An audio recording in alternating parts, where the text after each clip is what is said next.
ప్రకటన గ్రంథము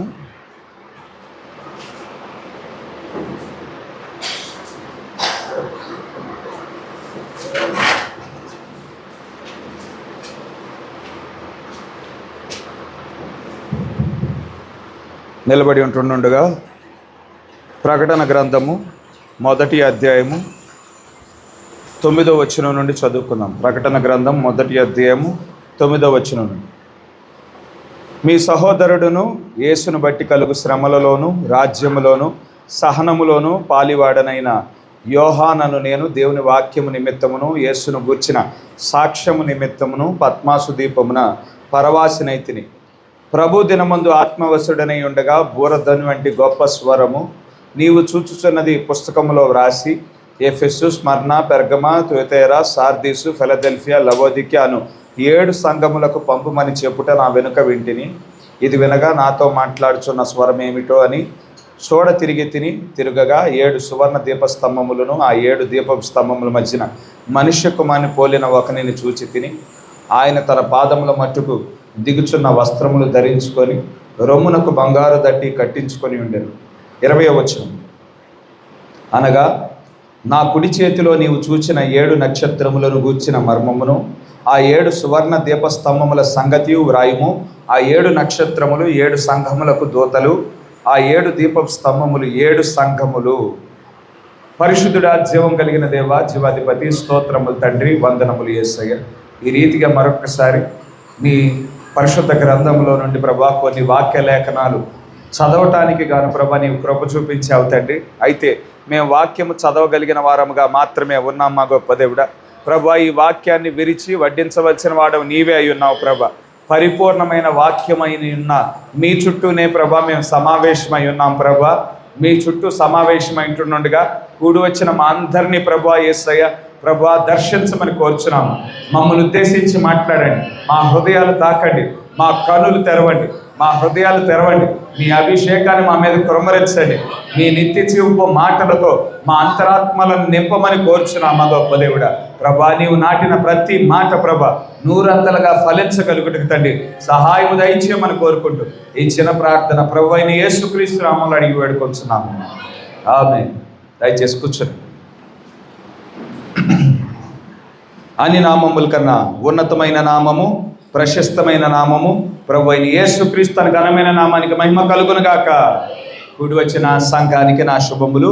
ఈ రీతిగా మరొక్కసారి దేవుని యొక్క మహాకృపను బట్టి మనమంతా దేవుని సన్నిధానానికి నడిపించబడ్డాము. ఈ రీతిగా మన హృదయాలు తెరిచి మన స్వరాలు విప్పి మన దేవుని స్తుతించుకోవటానికి గాను ఆరాధించుకోవటానికి గాను మరొక్కసారి మన దేవుని యొక్క నిత్య జీవపు మాటలు విని మన జీవితాలు మార్చబడటానికి గాను దేవుడు కృప చూపించి ఉన్నాడు. అటువంటి కృప చూపించిన మన దేవునికే మహిమ కలుగును గాక. ఆమేన్. మరి ప్రకటించబడిన రీతిగా నిన్నటి దినాన మరి ప్రార్థనా కూడిక, మరి ఉపవాస ప్రార్థన కూడిక జరిగి ఉన్నది. మరి ఉదయకాల సమయం నుండి సాయంకాలం వరకు మరి జరిగి ఉంటుండగా ప్రభు మనల్ని దర్శించి ఉన్నాడు. మరి వచ్చిన వారు ఎంతగానో దీవించబడ్డారు, ఆశీర్వదించబడిన వారిగా ఉండి ఉన్నారు. అయితే ఒక విషయాన్ని మనం గుర్తించవలసిన వారమై ఉన్నాము. అనేక మంది ప్రార్థనా కూడికలంటే వెనకంజి వేస్తూ ఉండినారు. మరి విశ్వాసికి ఒక రెక్క వాక్యం అయితే ఒక రెక్క ప్రార్థన అనేది మరి గుర్తించవలసిన అవసరత ఉన్నది. మరి పక్షి 2 రెక్కలు కలిగి ఉండినప్పుడు మాత్రమే ఎగరగలదు. మరి ఆ విధంగా ఒక రెక్క కలిగి ఉంటే మరి ఎగరటానికి అవకాశం ఉండదని మనం గుర్తించవలసిన అవసరత ఉన్నది. మనం ఆత్మీయంగా ఎదగాలంటే మరి మనం ప్రార్థనా జీవితాన్ని కలిగి ఉండాలి, వాక్యాన్ని కలిగి ఉండాలి. అప్పుడే మనం ఆత్మీయంగా ఎదగగలుగుతాము. మరి ఒకానొక సమయంలో మనం ఎగిరిపోయి మధ్యాకాశంలో మన దేవుని మనం కలుసుకోగలుగుతాము. ప్రార్థనా కూడికలంటే వెనకంచి వేయమాకండి, నిర్లక్ష్యం చేయమాకండి. ప్రార్థనలో మనం దీవెనలు పొందుకుంటాం, ఆశీర్వాదాలు పొందుకుంటాము. మరి ఆత్మీయమైన దీవెనలు, భౌతికమైన దీవెనలు కూడా మనం పొందుకునే అవకాశం ఉంటుంది. దేవుని సన్నిధిలో మరి మొరపెట్టిన ఏ మొర వృధాగా పోదు, కానీ ప్రతి మొరను మన దేవుడు ఆలకించుచున్నవాడిగా ఉన్నాడు. అందులోనూ ఉపవాస ప్రార్థన కూడికంటే మరి ఉపవాసం అంటే అది దేవుని దృష్టిని విశ్వాసి వైపు త్రిప్పే ఒక కార్యముగా ఉన్నది. మరి అటువంటి కూడికలను మిస్ కావద్దు. మరి రాగలిగిన వారంతా దీవించబడ్డారు, ఆశీర్వదించబడ్డారని నేను విశ్వసిస్తూ ఉన్నాను.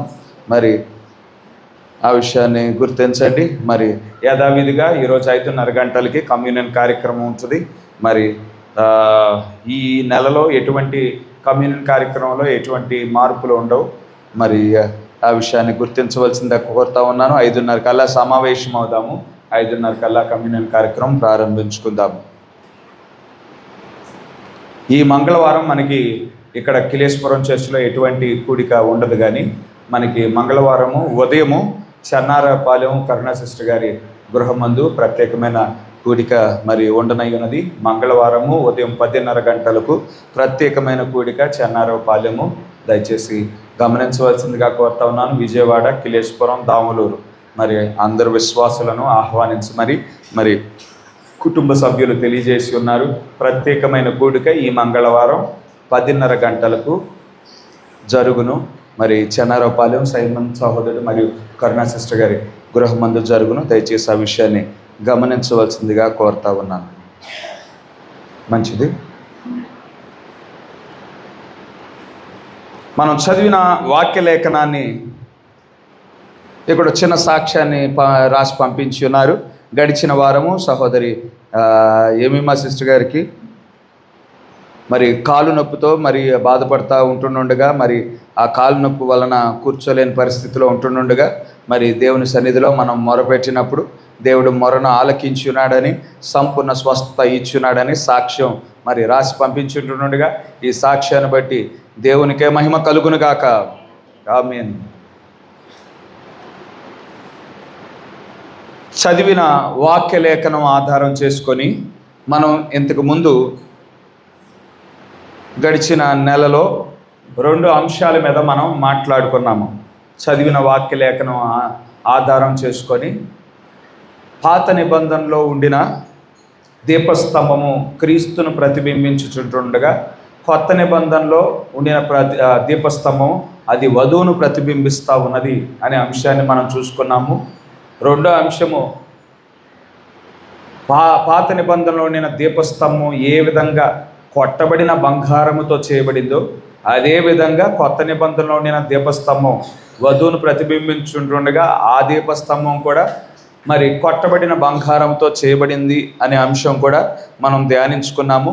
మరి ఈ మధ్యాహ్న సమయంలో మరి అదే వాక్య లేఖనాన్ని ఆధారం చేసుకొని మరి మరొక అంశం మీద మాట్లాడుకుందాము. మరి ఈనాడు అంశం ఏమిటంటే, శక్తి చేతనైనను కాక బలము చేతనైనను కాక దేవుని ఆత్మ ద్వారానే సమస్తం జరుగుతున్నదని అంశము ధ్యానించనైతుండగా దేవుడే తన యొక్క ఆలోచన మన మధ్యన వ్యక్తపరచునుగాక. ఆమేన్.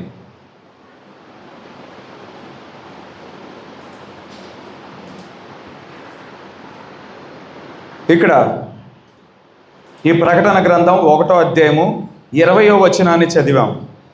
ఒకసారి చూద్దాం 20వ వచనాన్ని. అనగా నా కుడి చేతిలో నీవు చూచిన 7 నక్షత్రములను గూర్చిన మర్మమును, ఆ 7 సువర్ణ దీపస్తంభముల సంగతియు వ్రాయుము. ఆ 7 నక్షత్రములు 7 సంఘములకు దూతలు, ఆ 7 దీపస్తంభములు 7 సంఘములు. ఆ 7 దీపస్తంభములు ఏంటి? 7 సంఘములు అని స్పష్టంగా రాయబడటం మనం చూడగలుగుతా ఉన్నాం.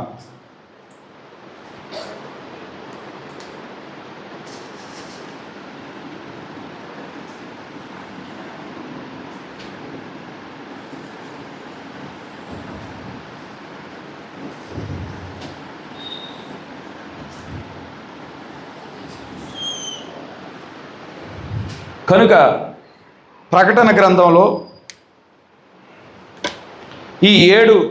ఈ దీపస్తంభాన్ని 7 దీపములు కలిగిన దీపస్తంభాన్ని మనం చూస్తూ ఉండినాం. అయితే 20వ వచనంలో చెప్పబడి ఉంటుండగా 7 దీపములు కలిగిన ఈ దీపస్తంభం ఏదో కాదు కానీ 7 సంఘములై ఉన్నాయి అని 20వ వచనంలో చాలా స్పష్టంగా రాయబడి ఉన్నది. ఈ దీపస్తంభాన్ని చూస్తున్నప్పుడు మనం ఏం చూస్తున్నామని గ్రహించాలి. 7 సంఘాలను చూస్తూ ఉన్నాము, లేదంటే 7 సంఘకాలాలను మనం చూస్తూ ఉన్నాము. ఈ 7 దీపాలు కలిగిన ఈ దీపస్తంభము దేన్ని ప్రతిబింబిస్తూ ఉన్నదంటే 7 సంఘకాలాలను ప్రతిబింబిస్తూ ఉన్నది. అన్యులు రక్షణ పొందుకోవటానికి దేవుడు ఒక సమయాన్ని కేటాయించి ఉన్నాడు. ఆ సమయాన్ని దేవుడు ఏం చేశాడంటే 7 భాగాలుగా విభజించి ఉన్నాడు. ఒక్కొక్క భాగాన్ని ఒక్కొక్క సంఘకాలముగా పిలుస్తూ ఉన్నాడు. కనుక మరి ఈ అన్యులకు ఇవ్వబడిన ఈ 7 కాలాలు, 7 సంఘ కాలాలు అది ఈ దీపస్తంభం ద్వారా దేవుడు చూపిస్తూ ఉన్నాడు. ఈ 7 సంఘకాలాలలో దేవుని యొక్క నిజ సంఘాన్ని ఇది ప్రతిబింబిస్తూ ఉన్నది. దేవుని యొక్క వధువును ఈ దీపస్తంభం ప్రతిబింబిస్తూ ఉన్నది. హల్లెలూయా. 7 సంఘకాలాలలో ఉండిన వధువును ఈ దీపస్తంభం ప్రతిబింబించడం మనం చూడగలుగుతూ ఉండినాము. ఈ యొక్క దర్శనము ఎవరు చూశారు అంటే మరి ప్రకటన గ్రంథం రాసిన యోహాను చూసి ఉన్నాడు. యోహాను మరి ఆత్మవశుడై ఉన్నాడు. దేవుని ఆత్మ యోహాను మీద దిగి వచ్చి ఉంటుండగా మరి ఆయన దర్శనాన్ని పొందుకొని ఉన్నాడు. ఆ దర్శనములో నీవు చూచుచున్న సంగతులు వ్రాసి వాటిని మరి ఎఫెసుకి, స్మర్నాకు, పెర్గమాకు, థొయతైరా, సార్దిసు, ఫిలదెల్ఫియా, లవోదికియా అను 7 సంఘాలకు పంపించమని ఒక స్వరం చెప్పుట యోహాను విన్నాడు. నాతో మాట్లాడుతున్న ఆ స్వరము ఏమిటా అని వెనక్కి తిరిగినప్పుడు యోహాను ఒక దీపస్తంభాన్ని చూశాడు. ఆ దీపస్తంభం వెనకాల మనుష్య కుమారుని పోలిన ఒకరిని మరి చూడటం మనం చూడగలుగుతూ ఉండినాం. దీపస్తంభాన్ని చూశాడంట. ఆ దీపస్తంభం మధ్యలో మనుష్య కుమారుడు నిలబడి ఉన్నాడు. మనుష్య కుమారుని పోలిన ఒకడు నిలబడి ఉండటం యోహాను చూడటం మనం చూడగలుగుతూ ఉండినాం. కనుక ప్రభు దినానికి కొనిపోబడ్డాడని కూడా ఇక్కడ యోహాను చెప్తా ఉండినాడు. ప్రభు దినం అంటే ఏమిటో మనం చూసాము. ప్రభు దినం అంటే అది సబ్బాతు దినము కాదు. ప్రభు దినం అంటే విశ్రాంతి దినము కాదు. కానీ ప్రభు దినం అంటే దేవుడు బలిష్ఠుడైన దూతగా దిగి వచ్చే దినమై ఉన్నది. కనుక బలిష్ఠుడైన దూతగా దిగి వచ్చే దినానికి యోహాను కొనుపోబడ్డాడు. అంటే భవిష్యత్తుకి కొనుపోబడ్డాడు.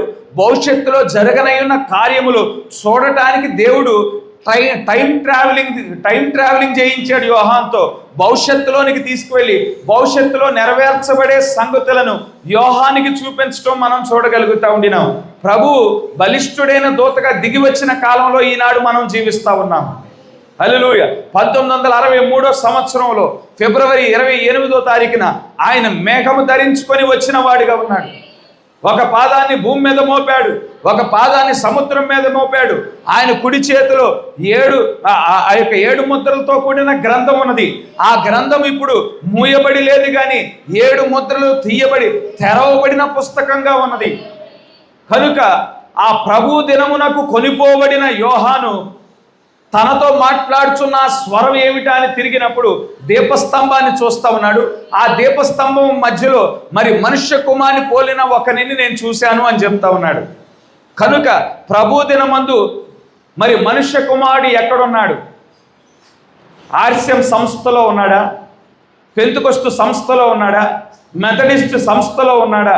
ప్రెస్బిటేరియన్ సంస్థలో ఉన్నాడా అంటే ఆయన సంస్థలలో లేడు, కానీ తన సంఘం మధ్యన ఆయన ఉండినట్లు యోహాను చూస్తూ ఉండినాడు.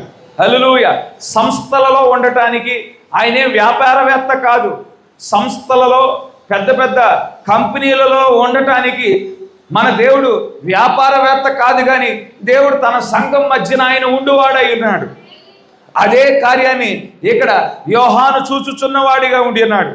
కనుక ఈ దీపస్తంభం గురించి ఈ దీపస్తంభం గురించి వివరించడానికి ఈ కాలపు ప్రవక్త మనల్ని ఎక్కడికి తీసుకువెళ్తా ఉన్నాడంటే నిర్గమాకాండం 25వ అధ్యాయానికి తీసుకువెళ్తా ఉన్నాడు.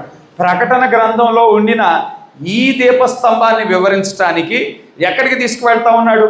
నిర్గమాకాండం 25వ అధ్యాయానికి తీసుకువెళ్తా ఉన్నాడు. ఆ 25వ అధ్యాయంలో ఏం జరిగింది అని మనం చూస్తే మోషే దేవుని దగ్గర నుండి ఒక దర్శనాన్ని పొందుకున్నాడు. ఆ దర్శనంలో ఏం చూశాడు అంటే ఒక నిబంధన మందసపు గుడారాన్ని చూశాడు. ఆయన దర్శనంలో నిబంధన మందసపు గుడారాన్ని చూశాడు. దానికి సంబంధించిన పరికరాలు, దానికి సంబంధించిన పనిముట్లన్నీ చూశాడు.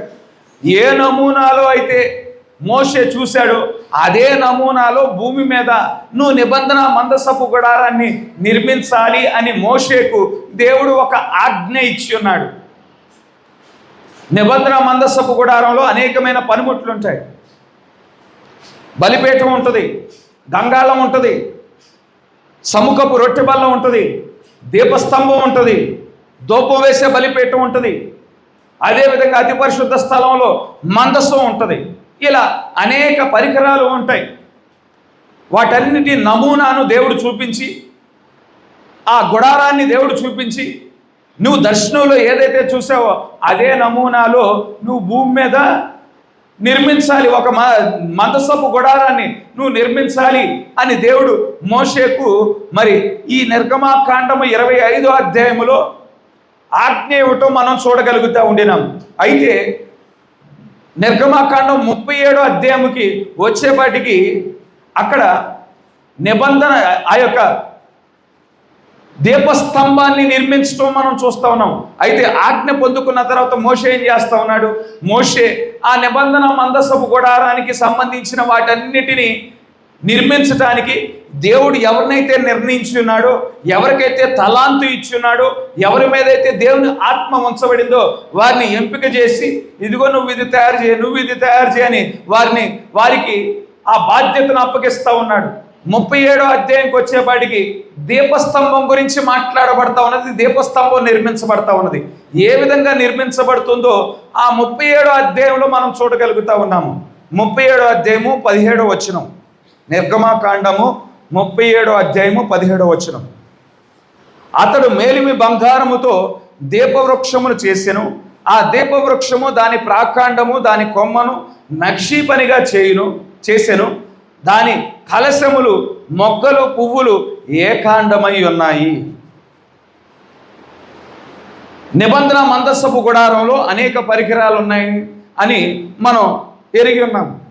కొన్నేమో చెక్కతో చేయబడ్డాయి, కొన్నేమో చెక్కతో చేయబడి ఎత్తడి తొడుగు కలిగినవిగా ఉన్నాయి, కొన్నేమో బంగారంతో చేయబడ్డాయి, కొన్నేమో చెక్కతో చేయబడి బంగారపు తొడుగు కలిగినవిగా ఉన్నాయి, కొన్నేమో ఇక రాగితో చేయబడినవిగా ఉన్నాయి. ఎత్తడి తీర్పుకు సాదృశ్యముగా ఉన్నది, చెక్క మానవ స్వభావానికి సాదృశ్యముగా ఉన్నది, బంగారము దైవికమైన స్వభావానికి సాదృశ్యముగా ఉన్నది.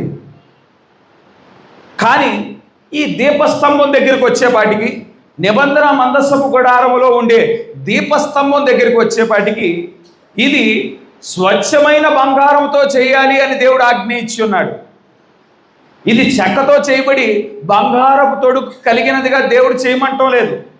ఇది పూర్తిగా బంగారంతో చేయాలి, స్వచ్ఛమైన బంగారంతో చేయాలని దేవుడు మోషేకు ఆజ్ఞ ఇస్తా ఉన్నాడు. ఎందుకు స్వచ్ఛమైన బంగారంతో చేయబడాలి అంటే, ఈ దీపస్తంభం క్రీస్తును ప్రతిబింబించేదిగా ఉన్నది కనుక క్రీస్తులో మానవ స్వభావం వ్యక్తపరచబడదు, కానీ ఆయన పరిచర్యలో దైవికమైన స్వభావం వ్యక్తపరచబడుతుంది. రానయ్యున్న క్రీస్తును ఈ దీపస్తంభం ప్రతిబింబించుచున్నది కాబట్టి ఇది బంగారముతో చేయబడాలి. లోపల ఎటువంటి చెక్క ఉండకూడదు, కానీ ఆయన దేవుని కుమారుడై ఉన్నాడు. శరీర కార్యముల ద్వారా జన్మించేవాడు కాదు. ఆయన పరిశుద్ధాత్మ ఆవరించుట ద్వారా జన్మించేవాడు. పూర్తిగా దైవాంశ సంభూతుడై ఉన్నాడు, దేవుని కుమారుడై ఉన్నాడు. కాబట్టి బంగారముతోనే చేయబడాలి, స్వచ్ఛమైన బంగారంతోనే చేయబడాలి అని దేవుడు ఆజ్ఞిస్తూ ఉన్నాడు. అంతేకాకుండా బంగారం మాత్రమే కాదు, కొట్టబడిన బంగారంతో చేయబడాలి అని దేవుడు ఆజ్ఞిస్తూ ఉన్నాడు. ఎందుకండి కొట్టబడిన బంగారం అంటే ఆయన పరిచర్యను ప్రతిబింబిస్తూ ఉన్నది. ఆయన శరీరధారిగా ఈ లోకానికి దిగి వచ్చినప్పుడు మనం ఈ లోకంలో ఎటువంటి పరీక్షలు అయితే ఎదుర్కొంటూ ఉంటామో, ధనం గురించిన పరీక్ష ఎదుర్కొంటాము, పేరు గురించిన పరీక్షను ఎదుర్కొంటాము, ఆస్తులు ఐశ్వర్యాల గురించిన పరీక్ష, అధికారముల గురించిన పరీక్ష, శరీర సంబంధమైన కార్యముల గురించిన పరీక్ష, కంటికి కనిపించే వాటి విషయమై పరీక్ష, నోటి ద్వారా మాట్లాడే వాటి విషయమైన పరీక్ష, చెవుల ద్వారా వినే వాటి విషయమై పరీక్ష, చూసే వాటి విషయమై పరీక్ష. మనం ఎటువంటి పరీక్షలు అయితే ఎదుర్కొంటామో ఆ పరీక్షలే అన్నిటి యందు మన దేవుడు సహానుభవం కలిగిన వాడిగా ఉన్నాడు. మనం ఏ విధంగా అయితే ఆ పరీక్షలను ఎదుర్కొంటామో ఈ లోకంలో, మన దేవుడు శరీరధారిగా వచ్చినప్పుడు కూడా అదే విధమైన పరీక్షలు ఆయన ఎదుర్కొనేవాడిగా ఉన్నాడు. ఎదుర్కొని ఆయన ఎటువంటి పాపము లేనివాడిగా జీవించి ఉన్నాడు. ఎటువంటి పరిస్థితులలో మానవ స్వభావాన్ని వ్యక్తపరచలేదు. ఎటువంటి పరిస్థితులలో పాపం వలన విఫలం చెందని వాడిగా ఉన్నాడు. కష్టమైన, నష్టమైన, నింద అయినా, అపనింద అయినా, శ్రమ అయినా, శోధన అయినా, కరువు అయినా, ఖడ్గమైనా కానీ వాక్యాన్ని నెరవేర్చిన వాడిగా ఉన్నాడు. వాక్యంతో నిలిచిన వాడిగా ఉంటున్నాడు. కనుక పరీక్షలలో ఒక దైవికమైన స్వభావాన్ని వ్యక్తపరచడానికి ఆయన పరిచర్య నియమించబడి ఉంటుండగా, మరి అది కొట్టబడిన బంగారము ద్వారా దాన్ని సూచిస్తూ ఉన్నాడు. బంగారం ఏ విధంగా అయితే మనకి భూమిలో దొరికినప్పుడు దాంట్లో ఆ బంగారంలో ఎంతో మట్టి ఉంటుంది, మలినాలు ఉంటాయి. అది మలినాలు, ఆ మట్టి అంతా వేరుపరచబడాలంటే ఆ బంగారం ఏం చేయబడుతుంది? కొట్టబడుతుంది. ఆ బంగారం ఏం చేయబడుతుంది? కాల్చబడుతుంది. కాల్చబడుచుంటుండగా దాంట్లో ఉండిన మలినాలన్నీ తొలగిపోతూ ఉంటాయి. పూర్తిగా కొట్టబడుచుంటుండగా చివరికి ఆ కొట్టేవాని యొక్క ముఖం కనిపిస్తుందంట. అంత ప్రకాశమానంగా అయిపోతూ ఉంటుంది కొట్టబడతా ఉంటుంటే. ఆ విధంగా పరీక్షలలో క్రీస్తు కొట్టబడిన వాడై దైవికమైన స్వభావాన్ని పరీక్షలలో వ్యక్తపరిచిన వాడిగా ఆయన పరిచర్య ఉండటానికి గాను ఉంటుందని దేవుడు చూపించటానికి గాను కొట్టబడిన బంగారంతో ఈ యొక్క దీపస్తంభాన్ని చేయాలని మోషేకు ఆజ్ఞ ఇవ్వటం మనం చూడగలుగుతూ ఉండినాము. ఇప్పుడు క్రీస్తు ఏమై ఉన్నాడో తన వధువు కూడా అదే అయ్యున్నది. ఆయన పరీక్షల గుండా నడిపించబడినప్పుడు ఈమె కూడా పరీక్షల గుండా నడిపించబడాలి. ఆయన శోధనల గుండా నడిపించబడినప్పుడు ఈమె కూడా శోధనల గుండా నడిపించబడాలి. ఆయన శ్రమల గుండా నడిపించబడినప్పుడు ఈమె కూడా శ్రమల గుండా నడిపించబడాలి.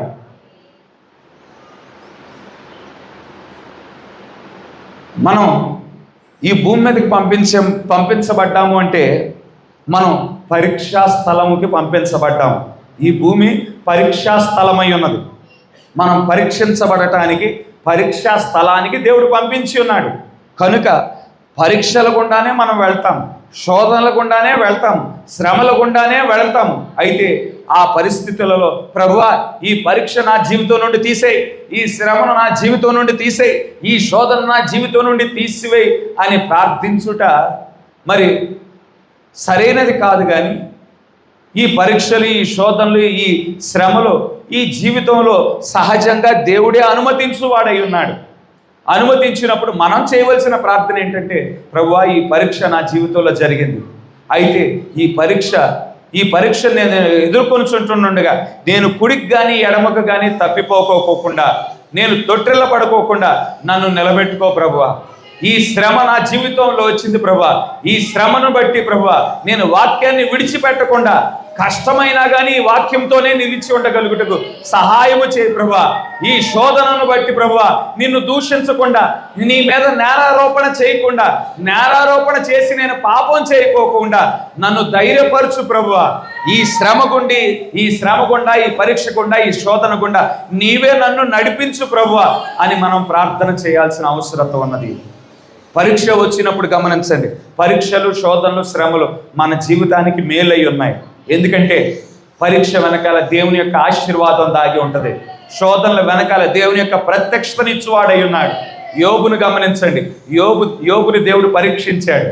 పరీక్షించిన తర్వాత ఏదైతే యోబు కోల్పోయాడో, ఆస్తిని కోల్పోయాడు, ఆస్తిని రెట్టింపు ఇచ్చి ఉన్నాడు. యోబుకి సంతానాన్ని కోల్పోయాడు, సంతానాన్ని ఇచ్చి ఉన్నాడు. ఆరోగ్యాన్ని కోల్పోయాడు, తిరిగి ఆరోగ్యాన్ని దేవుడు పునరుద్ధరించి ఉన్నాడు. అంత డబుల్ పోర్షన్లో యోబుకి దేవుడు అనుగ్రహించి ఉన్నాడు.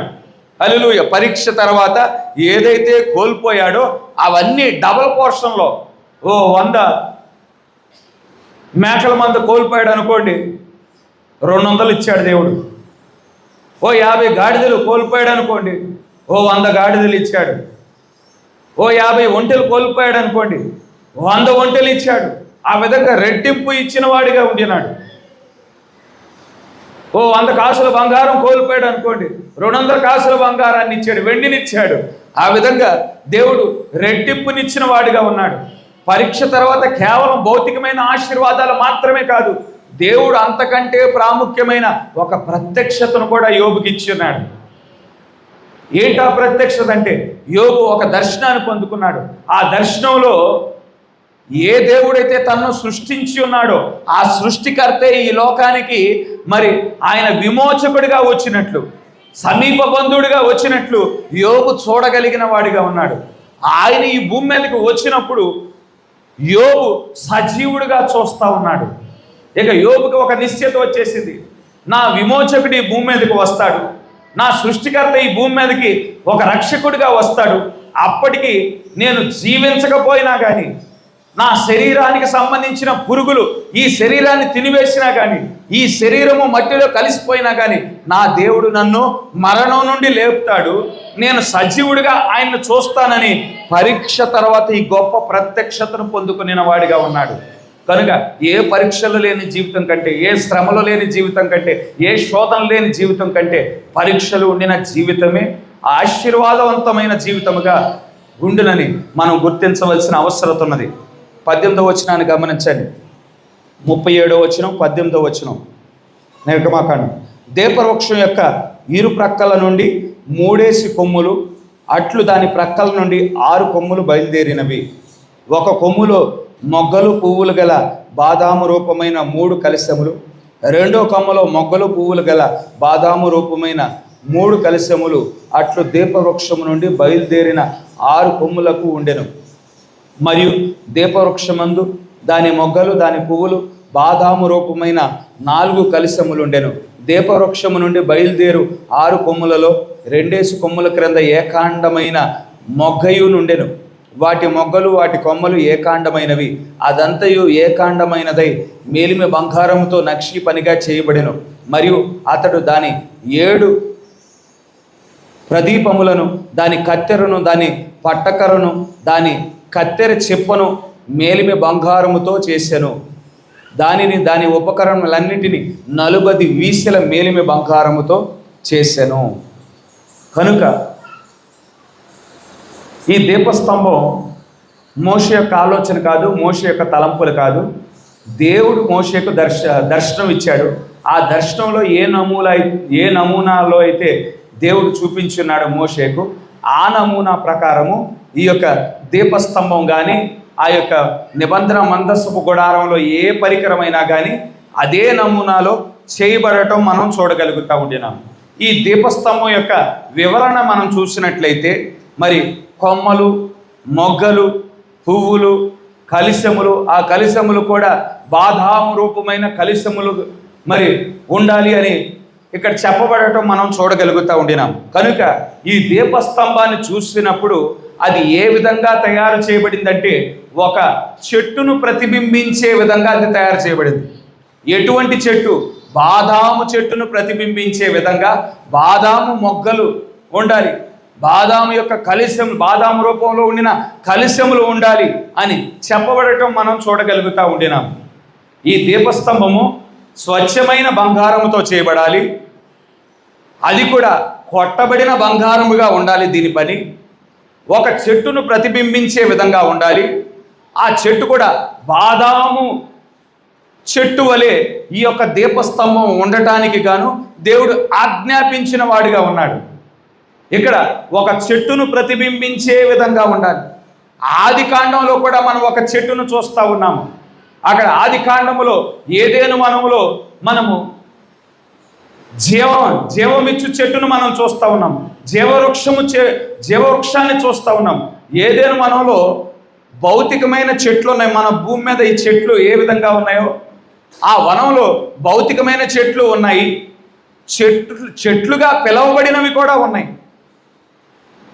జీవవృక్షము చెట్టుతో పోల్చబడింది, అది నిజమైన చెట్టు కాదు. బుద్ధి జ్ఞానములు ఇచ్చు చెట్టుగా పిలవబడింది, అది చెట్టు కాదు. జీవవృక్షం అంటే జీవం ఇచ్చే చెట్టు. యేసుక్రీస్తు వారు నేనే మార్గాన్ని, నేనే సత్యాన్ని, నేనే జీవాన్ని అన్నాడు. హల్లెలూయా. ఆ యేసుక్రీస్తు వారు జీవం అయి ఉంటుండగా జీవానికి వేరే సోర్స్ లేదు. దేవుని దగ్గర నుండే మనం జీవం పొందుకోవాలి. కనుక ఆ జీవవృక్షం అని పిలువబడి ఉంటుండగా అక్కడ ఉన్నది ఆత్మరూపంలో ఉండిన క్రీస్తే అయి ఉన్నాడు. ఏదైనా వనంలో ఆత్మరూపంలో ఉండిన క్రీస్తే, జీవవృక్షం అంటే ఆత్మరూపంలో ఉండిన క్రీస్తే అయి ఉన్నాడు. దాన్ని తింటే నిత్య జీవం, ఆ జీవవృక్షం నుండి మనం ఆ ఫలములను తింటే ఏం జరుగుతుంది? నిత్య జీవం పొందుకుంటాం. ఎవరి దగ్గర నుంచి తింటే నిత్య జీవం పొందుకుంటాము? మనం క్రీస్తు నుండి. క్రీస్తే వాక్యమై ఉన్నాడు. వాక్యం కలిగి ఉండినప్పుడు మనం నిత్య జీవం పొందుకుంటాము. కనుక ఆ జీవవృక్షం అనేది క్రీస్తు అయి ఉన్నాడు. ఇంకో చెట్టు నుండి తింటే మరణం వస్తుంది. ఎవరి దగ్గర నుండి మాటలు వింటే, ఎవరి దగ్గర నుండి వాక్యాన్ని చేర్చుకుంటే మరణం వస్తుంది. సాతాను దగ్గర నుండి మనం వాక్యాన్ని చేర్చుకుంటే వక్రీకరించబడిన వాక్యాన్ని ఇస్తాడు వాడు. రాజీ పడిన వాక్యాన్ని ఇస్తాడు. అర్థము మార్చిన వాక్యాన్ని వాడిస్తాడు. లోకాన్ని వాక్యాన్ని కలిపిన మిశ్రమాన్ని వాడిచ్చువాడిగా ఉన్నాడు. అందుకే వాడి దగ్గర నుంచి మనం వినినప్పుడు, వాడి దగ్గర నుంచి మాటలు తినినప్పుడు మరణం సంభవిస్తా ఉన్నది. అది భౌతికమైన చెట్టు కాదు. ఆ యొక్క మరి బుద్ధి జ్ఞానములు ఇచ్చే చెట్టు అనేది భౌతికమైన చెట్టు కాదు. జీవవృక్షము భౌతికమైన చెట్టు కాదు. బుద్ధి జ్ఞానములు ఇచ్చు చెట్టు భౌతికమైన చెట్టు కాదు. అవి రెండు ఆత్మలై ఉన్నాయి. ఒకటి క్రీస్తు యొక్క ఆత్మ ఉన్నది, ఇంకొకటి సాతాను ఆత్మ ఉన్నది. అందుకే అవ్వాదములు పడిపోయిన తర్వాత దేవుడు ఏం చేశాడు? జీవవృక్షం చుట్టూ ఏం పెట్టాడు? కంచిని పెట్టి ఉన్నాడు. కంచిని పెట్టి ఆ యొక్క కంచిని ఎందుకు వేశాడు అంటే, వారు పాపం చేశారు, వారికి మరణశాసనం వారి మీద రాయబడి ఉన్నది. కనుక ఇప్పుడు జీవవృక్షం దగ్గరికి వచ్చి, యేసుక్రీస్తు వారి దగ్గరికి వచ్చి, ఆ క్రీస్తు దగ్గరికి వచ్చి పశ్చాత్తాపపడి మరలా ఆయన్ని ఆశ్రయించినప్పుడు నిత్య జీవం పొందుకునే అవకాశం ఉన్నది. నిత్యము జీవించే అవకాశం ఉన్నది. కనుక దేవుడు ఏం చేశాడు? దానికి అప్పుడే సమయం సమీపించలేదని మరి దేవుడు అక్కడ కంచిని పెట్టడం మనం చూడగలుగుతా ఉండినాం. ఎప్పుడు తినవచ్చు ఆయన దగ్గర నుండి అంటే, ఆయన శరీరధారిగా వచ్చి మన కోసం ప్రాణం పెట్టిన తరువాత ఆయన యొద్ద నుండి మనం తినటానికి అవకాశం కల్పించబడి ఉన్నది. కనుక ఈ దీపవృక్షం ఒక చెట్టును ప్రతిబింబిస్తా ఉన్నది. ఈ చెట్టు ఎవరిని ప్రతిబింబిస్తా ఉన్నది? క్రీస్తును ప్రతిబింబిస్తా ఉన్నది. ఈ చెట్టు ఆ జీవవృక్షం ఒకటేనా? హల్లెలూయా. అక్కడ ఆ జీవవృక్షం క్రీస్తు అయి ఉంటుండగా ఈ దీపస్తంభం కూడా క్రీస్తును ప్రతిబింబిస్తా ఉన్నది. అందులో నుంచి జీవం మనం తీసుకున్నప్పుడు మన జీవితాలు ఏ విధంగా వెలిగించబడతా ఉన్నాయో, ఇది కూడా ఒక దీపస్తంభం, వెలుగునిచ్చే దీపస్తంభం అయి ఉన్నది. బంగారముతో కూడిన దైవ లక్షణాలు కలిగిన దీపస్తంభం అయి ఉన్నది. కొట్టబడిన బంగారముగా ఉన్నది. శ్రమలలో గుండా ఆ గుణలక్షణం వచ్చింది, శోధనలో ఆ గుణలక్షణం వచ్చి ఉన్నది. హల్లెలూయా. కనుక ఒక చెట్టును ప్రతిబింబించటానికి గాను మరణం నుండి మొదట లేచే ఒక చెట్టు. హల్లెలూయా. ఆ బాదాము చెట్టు ఎటువంటి చెట్టు అయి ఉన్నది? చలికాలం అయిపోయిన తర్వాత మొదట పుష్పించే చెట్టు అయి ఉన్నది. అంత మంచు దేశాల్లో చలికాలంలో విపరీతమైన మంచు పడిపోద్ది. ఎక్కడ చూసినా ఐసే, ఇంటి మీద ఐసు, కార్ల మీద ఐసు, రోడ్ల మీద ఐసు. అక్కడ చలికాలం సెలవులు ఇచ్చేస్తారు. ఎందుకంటే రోడ్డు మీదకి కారు వేసుకొని వెళ్తే అదంతా రోడ్డుకి ఐస్ పట్టేసి బ్రేక్ అయ్యగానే జారుకుంటూ వెళ్ళిపోతూ ఉంటారు. కార్లు యాక్సిడెంట్లు అయిపోతూ ఉంటాయి. చలికాలంలో యాక్సిడెంట్లు అయిపోతూ ఉంటాయి. అందుకే పిల్లలకు సెలవులు ఇచ్చేస్తూ ఉంటారు.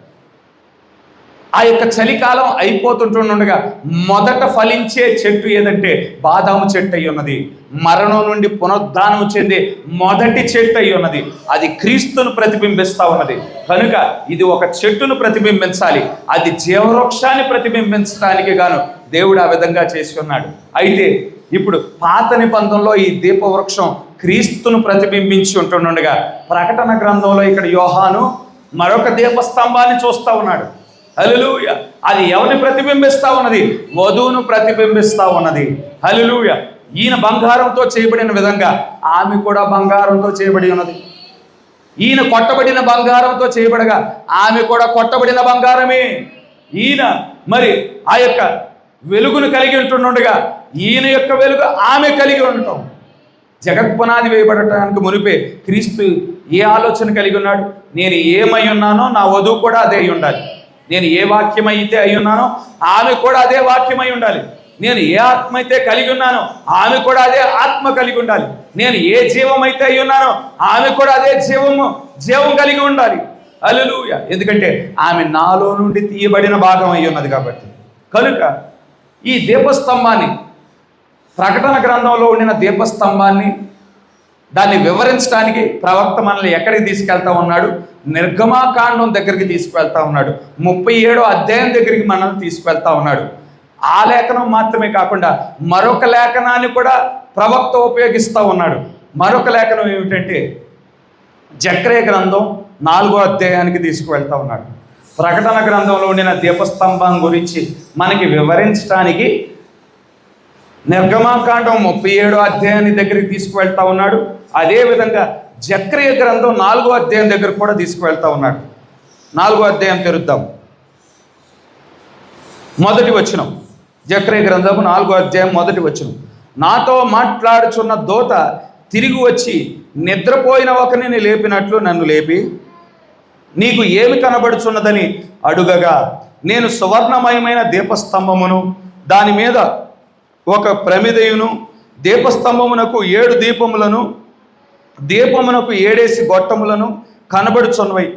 మరియు 2 ఒలీవ చెట్లు దీపస్తంభమునకు కుడి ప్రక్కన ఒకటి, ఎడమ ప్రక్కన ఒకటి కనబడుచున్నవని చెప్పి, నా ఏలినవాడా, ఇదేమిటని నాతో మాట్లాడుచున్న దూతను అడిగి తిని, నాతో మాట్లాడుచున్న దూత, ఇదేమిటో నాకు తెలియదు అని నన్ను అడుగగా, నేను నా ఏలినవాడా నాకు తెలియదా అని అడుగగా, నేను నా ఏలినవాడా నాకు తెలియదంటిని.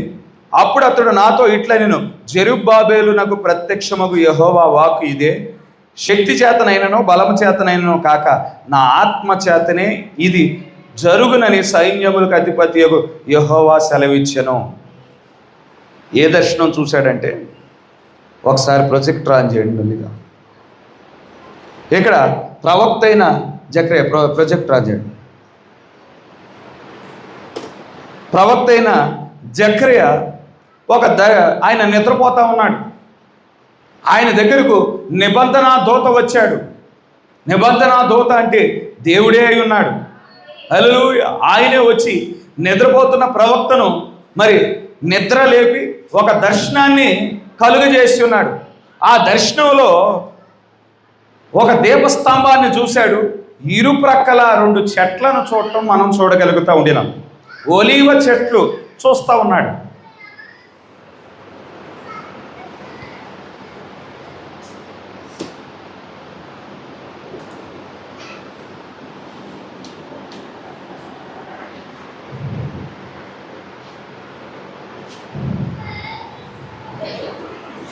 సోర్స్ రిమోట్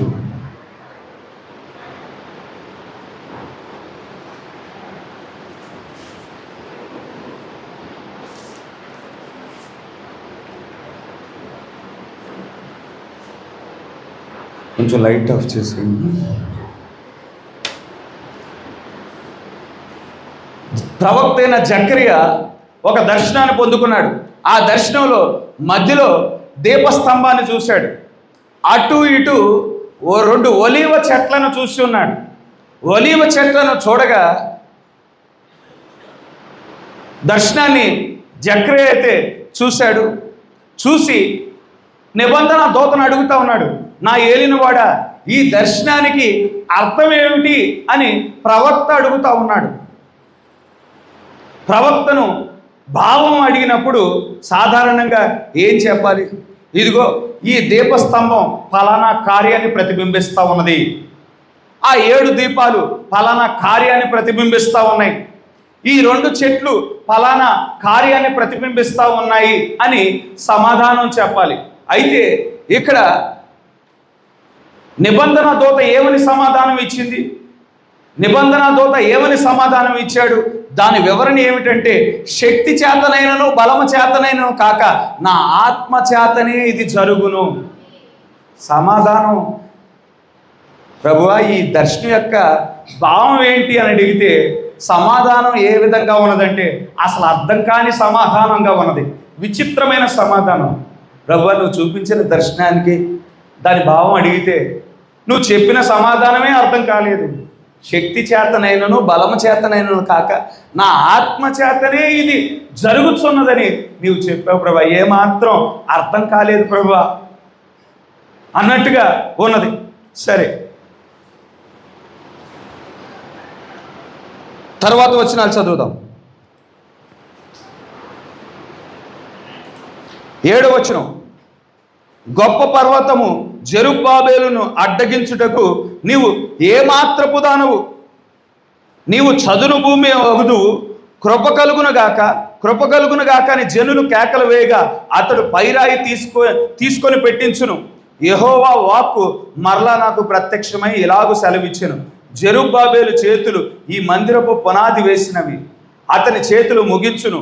అప్పుడు సైన్యములకు అధిపతియగు యెహోవా నన్ను మీ యొద్దకు పంపి ఉన్నాడని నీవు తెలుసుకొందువు. కార్యములో అల్పమైన కాలమున తృణీకరించిన వాడెవడు? లోకమంతటను సంచారము చేయు యెహోవా యొక్క 7 నేత్రములు జెరుబ్బాబెలు చేతిలో గుండు నూలుండుట చూచి సంతోషించును. దీపస్తంభమునకు ఇరు ప్రక్కల నుండి ఈ 2 ఒలివ చెట్లు ఏమిటని, ఆ 2 బంగారు కొమ్ముల్లో నుండి సువర్ణ తైలమును క్రొమ్మరించు ఒలివ చెట్లకున్న 2 కొమ్ములను ఏమిటని నేను అతన్ని అడుగగా అతడు నాతో ఇవేమిటని నీకు తెలియదా అని, తేలినవాడా నాకు తెలియదని నేను అనగా అతడు వీరిద్దరూ సర్వలోకనాథుడగు యెహోవా యొద్ద నిలబడుచు తైలము పోయివారై ఉన్నారనెను. ప్రవక్త దేవుడిచ్చిన సమాధానాన్ని వివరిస్తూ ఉన్నాడు. జకర్యా దర్శనాన్ని పొందుకున్నాడు. ప్రభువా, ఈ ఒలివ చెట్లకి అర్థం ఏంటి, ఈ దీపస్తంభానికి అర్థం ఏంటి అంటే దేవుడు ఏం చెప్పాడు?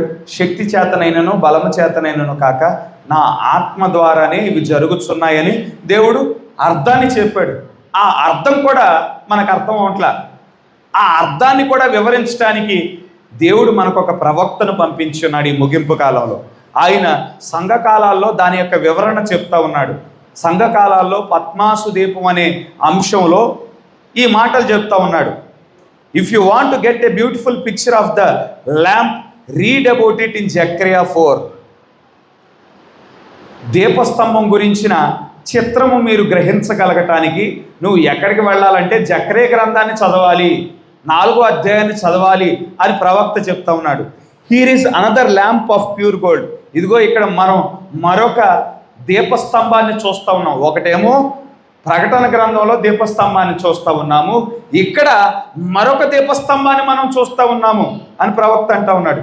It is burning brightly because it has plenty of oil which it is getting from the 2 olive trees which stand on either side. ఇక్కడ దీపస్తంభానికి ఇరు ప్రక్కల 2 ఒలీవ చెట్లు ఉండినట్లు మనం చూసాం. ఆ ఒలీవ చెట్ల నుండి మరి వచ్చే తైలము ద్వారా ఈ దీపస్తంభం ప్రకాశమానంగా వెలుగుతూ ఉన్నదంట. అయితే ఈ 2 చెట్లు, the 2 trees represents the Old and New Testament, and of course the oil typifies the Holy Ghost who alone can give the light of God to the people. ఇరు ప్రక్కల ఉండిన ఒలీవ చెట్లు దేని ప్రతిబింబిస్తూ ఉన్నాయి? అవి ఒకటి పాత నిబంధన, మరొకటి కొత్త నిబంధనను ప్రతిబింబిస్తూ ఉన్నది. ఆ చెట్లలో నుండి పాత నిబంధన మరియు కొత్త నిబంధనలో నుండి వచ్చే తైలము అది పరిశుద్ధాత్మను ప్రతిబింబిస్తూ ఉన్నది. పరిశుద్ధాత్మయే మనం దేవుని యొక్క వెలుగు కలిగి ఉండటానికి అవకాశమై ఉన్నది. హల్లెలూయా. The angel who spoke to the Zechariah was as much saying, this what you see means that the church cannot accomplish anything by its own might or power but by the Holy Ghost. ఇక్కడ జకర్యాకు నిబంధన దూత ఏం చెప్తా ఉన్నది అంటే సంఘము తనంతట తాను ఏది చేయనేరదు, కానీ సంఘం యొక్క సొంత శక్తితో సొంత బలంతో ఏది చేయలేదు, కానీ మరి పరిశుద్ధాత్మ యొక్క సహాయముతోనే సంఘము సమస్తాన్ని జరిగించగలదు. నిబంధన దూత ఇచ్చిన సమాధానం మనం గ్రహించడానికి మరొక ప్రవక్తను దేవుడు పంపించి ఉన్నాడు. ఒక దర్శనం ఇచ్చాడు దేవుడు. ఆ దర్శనం అర్థం కాలేదు, ప్రవక్తకి అర్థం కాలేదు. ప్రవక్త అడుగుతా ఉన్నాడు, జకర్యా ప్రవక్త, అయ్యా నువ్వు దర్శనం ఇచ్చావు, దాని యొక్క అర్థం ఏంటి అంటే దేవుడు సమాధానం ఇచ్చాడు. శక్తి చేతనైనను బలం చేతనైనను కాక నా ఆత్మ ద్వారానే సమస్తం జరుగుచున్నవి అని దేవుడు మరి ఆ యొక్క అర్థాన్ని చెప్పి ఉన్నాడు. ఆ చెప్పిన మాట కూడా మనకు అర్థం కావటం లేదు. అయితే ఈ ముగింపు కాలంలో దేవుడు మరొక ప్రవక్తను పంపించి ఉన్నాడు. ఆ ప్రవక్త వచ్చి దేవుని సమాధానాన్ని మనకి వివరించి చూపిస్తా ఉన్నాడు. ఇదిగో 2 చెట్లు, అవి క్రొత్త నిబంధన ఒకటై ఉన్నది, పాత నిబంధన ఒకటై ఉన్నది. మధ్యలో ఉండే దీపస్తంభం అది సంఘం అయి ఉన్నది. ఈ సంఘము మరి దేవుని యొక్క వెలుగు పొందుకోవాలంటే కొత్త నిబంధన పాత నిబంధన కలిగి ఉండినప్పుడు పరిశుద్ధాత్మ అనుగ్రహించబడుతుంది. హల్లెలూయా. ఆ పరిశుద్ధాత్మ సహాయముతో దేవుని యొక్క వెలుగును ప్రోక్షించగలుగుతాము. దేవుని యొక్క వెలుగును మనం ప్రకాశించగలుగుతాము. మరి దేవుని యొక్క సంఘము తన శక్తితో ఏమీ చేయలేదు, తన బలంతో ఏమీ చేయలేదు, కానీ పరిశుద్ధాత్మ ద్వారానే సమస్త సంగతులు జరిగించగలుగుతుందని ప్రవక్త వివరంగా చెప్పటం మనం చూడగలుగుతా ఉండినాం. ప్రవక్త 7 సంఘకాలాల్లోనూ మరి ఇంకొన్ని వర్తమానాల్లో ఆ 2 ఒలీవ చెట్లను కొత్త నిబంధన పాత నిబంధన అన్నాడు. మరికొన్ని వర్తమానాలలో ఆ 2 చెట్లు ఒకటి ఏలియా అన్నాడు, ఒకటి మోషే అని కూడా అన్నాడు. ఎందుకంటే ప్రవక్తను ఒక ప్రశ్న అడిగారు. దేనిని బట్టి ప్రశ్న అడిగారు? ఇక్కడ ఈ జకర్యా గ్రంథం 4వ అధ్యాయం 14వ వచనాన్ని గమనించండి.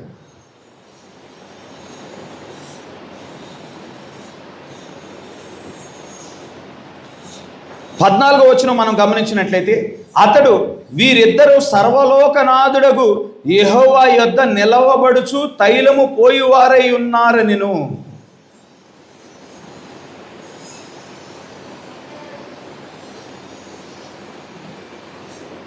ఇక్కడ అతడు వీరిద్దరూ సర్వలోకనాథుడగు యెహోవా యొద్ద నిలవబడుచు తైలము పోయివారై ఉన్నారు. ఇక్కడ మనుష్యుల గురించి మాట్లాడుతున్నట్టున్నది. ఒక చోట ఆ 2 చెట్లు ఎవరు అంటే కొత్త నిబంధన పాత నిబంధన అన్నాడు. మరొక చోట ఆ 2 చెట్లు ఎవరు అంటే ఏలియా మోషే అని కూడా అన్నాడు. ఎంతకీ కొత్త నిబంధన పాత నిబంధన కరెక్ట్ సమాధానమా? మోషే ఏలియాలు అని పిలుచుట సరైన సమాధానమా అని మనకు సందేహం వస్తుంది. ప్రవక్త ఒక చోట అలా చెప్పాడు, ఒక చోట ఎలా చెప్పాడు. ఏది సరైన సమాధానం అంటే 2 సరైన సమాధానాలే. ఒక కాలంలో అది కొత్త నిబంధన పాత నిబంధనగా వర్తిస్తూ ఉన్నది. ఇంకో కాలంలో ఏలియా మోషేను వర్తించేదిగా ఉన్నది ఆ వాక్య లేఖనం. ఏ విధంగా అంటే, ఉదాహరణ, నా కుమారుని ఐగుప్తు నుండి నేను పిలవనంపించితిని అనే వాక్యం ఉన్నదండి. ఆ వాక్యము ఎవరిలో మొదటగా నెరవేర్చబడింది? నా కుమారుని ఐగుప్తు నుండి పిలవనంపించింది. యాకోబు సంతానం ఐగుప్తు దేశం వెళ్ళారు. ఐగుప్తు దేశం వెళ్ళి అక్కడ 400 సంవత్సరాలు వారు జీవించారు. 400 సంవత్సరాలు అక్కడ జీవించిన యాకోబు సంతానాన్ని దేవుడు ఏం చేశాడు? ఐగుప్తు దేశం నుండి వెనక్కి పిలిపించి మరలా కానాను దేశంలోనికి ప్రవేశపెట్టాడు. వారిలో మొదటగా వాక్యం నెరవేర్చబడిపోయింది. ఒకసారి ఒక వాక్యం నెరవేర్చబడిన తర్వాత మరొకరికి అదే వాక్యం నెరవేర్చబడదా అంటే నెరవేర్చబడుతుంది. తర్వాత యేసుక్రీస్తు రంగం మీదకి వచ్చాడు. యేసుక్రీస్తు రంగం మీదకి వచ్చిన తర్వాత ఆయన శిశువుగా ఉండినప్పుడు హేరోదు ఏం చేశాడు? 2 సంవత్సరాలలోపు పసిబిడ్డలను సంహరించమని ఆజ్ఞ ఇచ్చి ఉన్నాడు. వెంటనే యోసేపుకి గాబ్రియేలు దూత తన కలలో ప్రత్యక్షమై, ఇదిగో హేరోదు ఈ విధంగా ఆజ్ఞ ఇచ్చి ఉన్నాడు, నువ్వు ఈ దేశాన్ని విడిచిపెట్టి ఐగుప్తు దేశం వెళ్ళిపో అని యోసేపుని, శిశువుగా ఉండిన క్రీస్తును మరియు మరియను వాళ్ళ ముగ్గురిని ఐగుప్తు దేశానికి పంపించడం మనం చూడగలుగుతూ ఉండినాం. హేరోదు మరణించిన తర్వాత మరలా గాబ్రియేలు దూత యోసేపుకు ప్రత్యక్షమై కలలో మరలా మాట్లాడినప్పుడు తిరిగి వారు కానాను దేశానికి తిరిగి వచ్చారు. మొదటిసారి ఆ వాక్య లేఖనం ఆ యాకోబు సంతానం పట్ల వాస్తవతగా మార్చబడింది. రెండోసారి క్రీస్తులో కూడా వాక్యం వాస్తవతగా మార్చబడింది. మొదటిగా ఈ వాక్య లేఖనము ఒక ఒలివ చెట్టు కొత్త నిబంధన, ఒక ఒలివ చెట్టు పాత నిబంధన ఉంటుండగా మధ్యలో ఉండిన దీపస్తంభం సంఘమై ఉన్నది అని మన ఎడల మొదటిగా వాక్యం నెరవేర్చబడతా ఉన్నది. ఈనాడు మనం దేవుని యొక్క వెలుగును ప్రకాశించాలి అంటే, మనం ఏవైనా జరిగించాలి అంటే మన సొంత శక్తి ద్వారా అది సాధ్యము కాదు. మన సొంత బలము ద్వారా మనం ఏమీ చేయలేము ఈ లోకంలో. ఒక ఆత్మను మనం దేవుని వైపు తిప్పాలంటే, ఒక ఆత్మను చీకటిలో నుండి వెలుగులోనికి నడిపించాలి అంటే, ఒక ఆత్మ రెండో మరణం పొందుకోకుండా దేవుని సముఖంలోకి తీసుకురావాలి అంటే మన సొంత శక్తితో ఏది సాధ్యము కాదు, మన సొంత బలంతో ఏది సాధ్యము కాదు. ఒక వ్యక్తిని స్వస్థపరచాలంటే అది మన వలన అయ్యే కార్యము కాదు. ఒక వ్యక్తి దురాత్మల నుండి విడుదల పొందుకోవాలంటే మనం జరిగించగలిగే కార్యము కాదు. అది దేవుని ఆత్మ ద్వారా జరిగే కార్యాలై ఉన్నాయి. ఆ దేవుని ఆత్మ ద్వారా జరగాలి అంటే మనం ఏమి కలిగి ఉండాలి? మనం వాక్యాన్ని కలిగి ఉండినప్పుడు దేవుడు మనకి తన ఆత్మనిచ్చువాడై ఉన్నాడు. కొత్త నిబంధన పాత నిబంధన కలిపితే పరిపూర్ణమైన వాక్యమై ఉన్నది. ఆ వాక్యం ఎవరో కాదు కానీ క్రీస్తు అయి ఉన్నాడు. ఆ క్రీస్తే పరిశుద్ధాత్ముడై ఉన్నాడు. వాక్యాన్ని కలిగి ఉండుట ఆత్మను కలిగి ఉండుట అయి ఉన్నది. వాక్యాన్ని కలిగి ఉండినప్పుడు యేసుక్రీస్తు నామములో మనం ప్రార్థన చేయగా ప్రజలు స్వస్థతలు పొందుకుంటారు. యేసుక్రీస్తు నామములో మనం ప్రార్థన చేయగా దురాత్మల నుండి విడుదల పొందుకుంటారు. యేసుక్రీస్తు నామములో మనం వాక్యాన్ని మనం బోధించినప్పుడు అక్కడ దేవుడే శక్తితో దిగివచ్చువాడై ఉన్నాడు. ఈ వ్యక్తి వివరించేది, ఈ వ్యక్తి బోధించేది నిజమైన వాక్యమని ప్రజల మధ్యన నిరూపించువాడై ఉన్నాడు. మన శక్తి వలన కాదు, మన బలం వలన కాదు, కానీ దేవుని ఆత్మ ద్వారానే సమస్తము జరుగుతూ ఉన్నది. అది మొదటి కోణం. రెండో కోణం,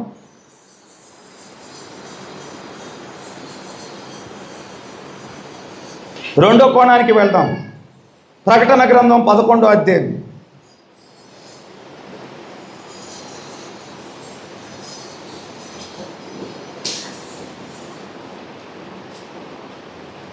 ప్రకటన గ్రంథం 11వ అధ్యాయం 3వ వచనం.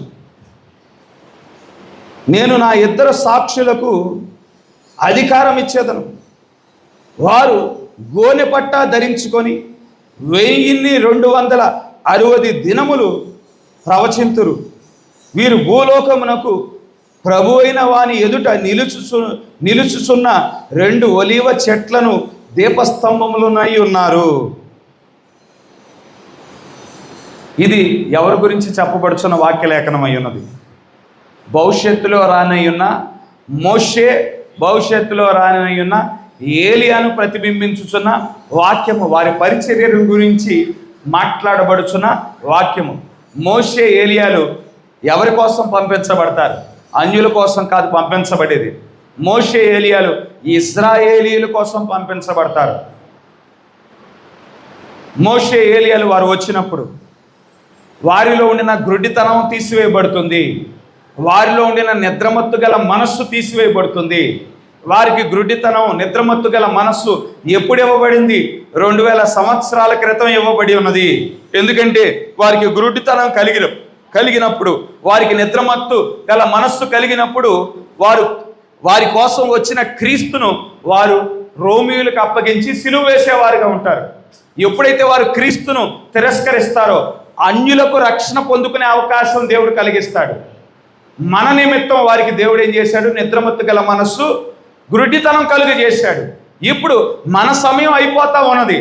వారి కోసం మరలా ఇశ్రాయేలీయుల కోసం దేవుడు ఏం చేస్తూ ఉన్నాడు? ఆ నిద్రమత్తు మనస్సు తీసేస్తూ ఉన్నాడు. ఆ గ్రుడ్డితనాన్ని తీసేస్తూ ఉన్నాడు. వారి మధ్యకు ఏలియాను పంపిస్తూ ఉన్నాడు, మోషేను పంపిస్తూ ఉన్నాడు. ఏలియా, మోషే దేన్ని ప్రతిబింబిస్తూ ఉన్నారు? ఏలియా, మోషే గమనించండి.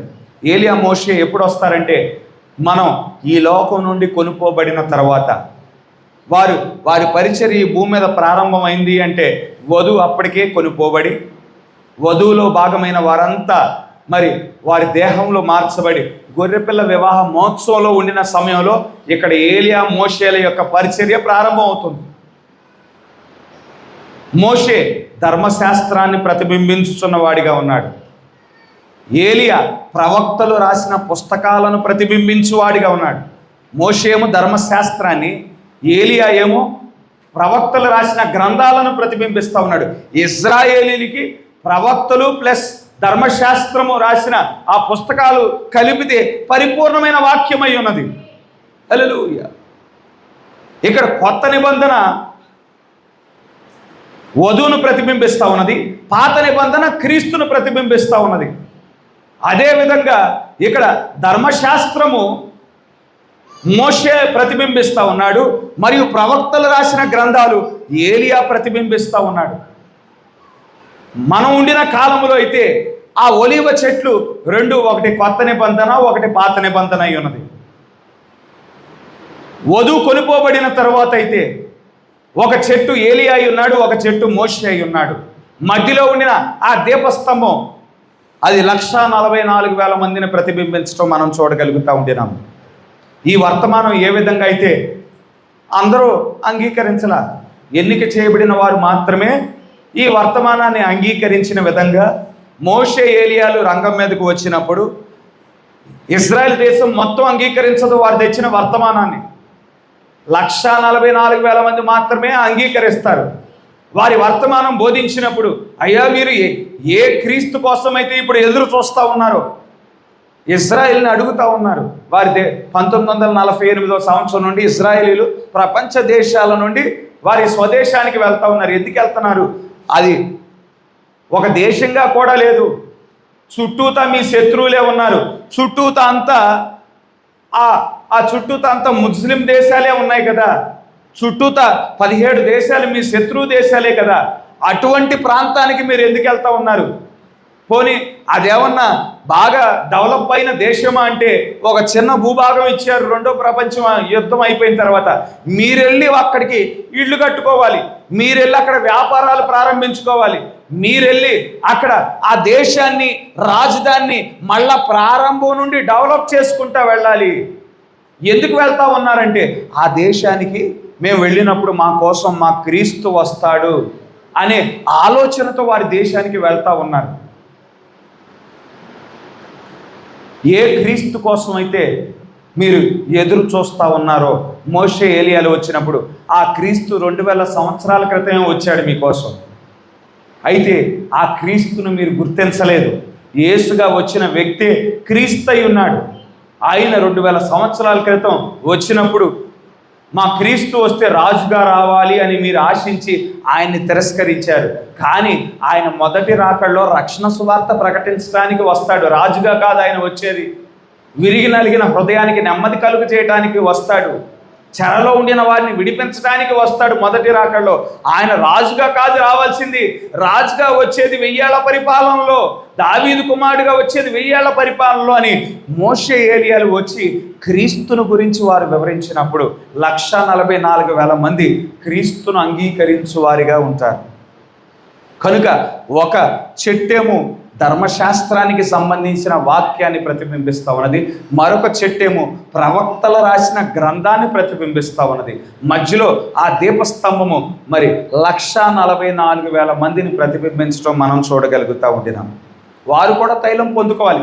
మనం ఏ విధంగా అయితే పరిశుద్ధాత్మను పొందుకుంటా ఉన్నామో 144,000 మంది కూడా తైలము పొందుకోవాలి. పరిశుద్ధాత్మ పొందుకునేటప్పుడు దేవుని యొక్క వెలుగును వారు ప్రకాశించువారిగా ఉన్నారు. వారంతట వారు ఏమీ చేయలేని వారిగా ఉన్నారు. వారు కూడా ఏదైనా కార్యము చేయాలంటే దేవుని యొక్క ఆత్మ అవసరమై ఉన్నది. హల్లెలూయా. కనుక గమనించండి, పద్మాసు దీపం అనే అంశంలోనే ఈ 7 సంఘకాలాల పుస్తకంలో పద్మాసు దీపం అనే పద్మాసు దర్శనం అనే అంశంలో ప్రవక్త ఈ విధంగా చెప్తా ఉన్నాడు. Now examine this lamp stand. ఈ యొక్క దీపస్తంభాన్ని గమనించండి. You will notice that it has a large bowl or reservoir that is central to the 7 arms that come out of it. ఈ యొక్క దీపస్తంభాన్ని గమనించినట్లయితే ఆ దీపస్తంభానికి మధ్యలో ఇక్కడ కానీ లేదంటే ఈ కింద కానీ ఒక పెద్ద పాత్ర ఉన్నదంట. పాత్ర ఈ కిందైనా ఉండొచ్చు, లేదంటే ఇక్కడైనా ఉండొచ్చు. ఒక పాత్ర ఉన్నది. This bowl is filled with olive oil which flows through 7 wicks which are placed in the 7 arms. ఈ పాత్రలో, ఈ దీపస్తంభానికి ఒక పాత్ర ఉన్నది మధ్యలో. ఈ పాత్రలో ఏం పోస్తారు? ఒలీవ నూనెను పోస్తూ ఉంటారు. ఒలీవ నూనె పోసినప్పుడు ఆ ఒలీవ నూనె ద్వారా ఇక్కడ దీపాలు వెలుగుతాయి. ఇక్కడ ఉన్న దీపాలు ఇక్కడ నూనె పోయటం ద్వారా ఎలా వెలుగుతాయంటే, ఈ యొక్క కొమ్ముల్లో ఆ యొక్క ఇవి ఉంటాయి, ఆ యొక్క దాన్ని ఏమంటారు, ఇత్తులు ఉంటాయి, ఆ యొక్క ఒత్తులు ఉంటాయి. ఆ యొక్క ఒత్తుల ద్వారా లోపల దారముతో చేయబడిన ఆ యొక్క ఒత్తులు ఉంటాయి. ఆ ఒత్తులు వచ్చి ఆ పాత్రలో ప్రతి ఈ 7 కొమ్ములలో 7 ఒత్తులు ఉంటాయి. ఆ యొక్క ఒత్తులలో నుండి ఇక్కడ పాత్రలో నూనె పీల్చుకుంటా ఉంటుంది ఒత్తు. ఇక్కడ ఈ దీపం వెలుగుతూ ఉన్నది అంటే దీని లోపల ఒక ఒత్తు ఉన్నది. ఆ ఒత్తు ఈ పాత్రలో ఉండిన నూనెను పీల్చుకోవటం ద్వారా అది వెలుగుతూ ఉన్నది.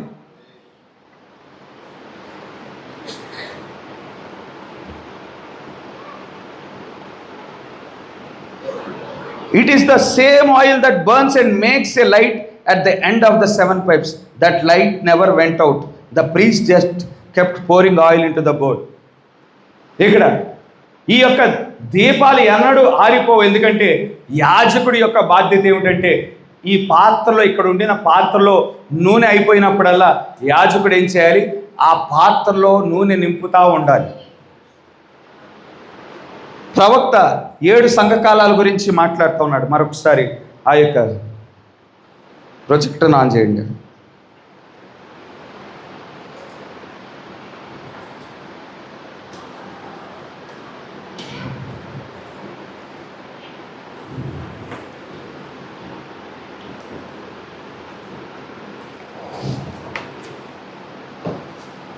ప్రవక్త 7 సంఘకాలాల గురించి మాట్లాడుతూ ఉన్నాడు.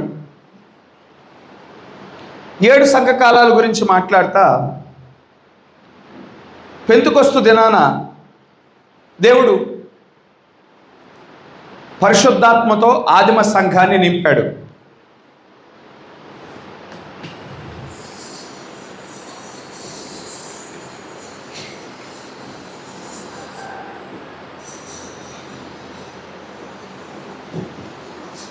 పెంతెకొస్తు దినాన పరిశుద్ధాత్మతో దేవుడు నింపాడు. పెంతెకొస్తు దినాన ఆదిమ సంఘానికి పరిపూర్ణమైన వాక్యాన్ని ఇవ్వటం మనం చూడగలుగుతూ ఉండినాం.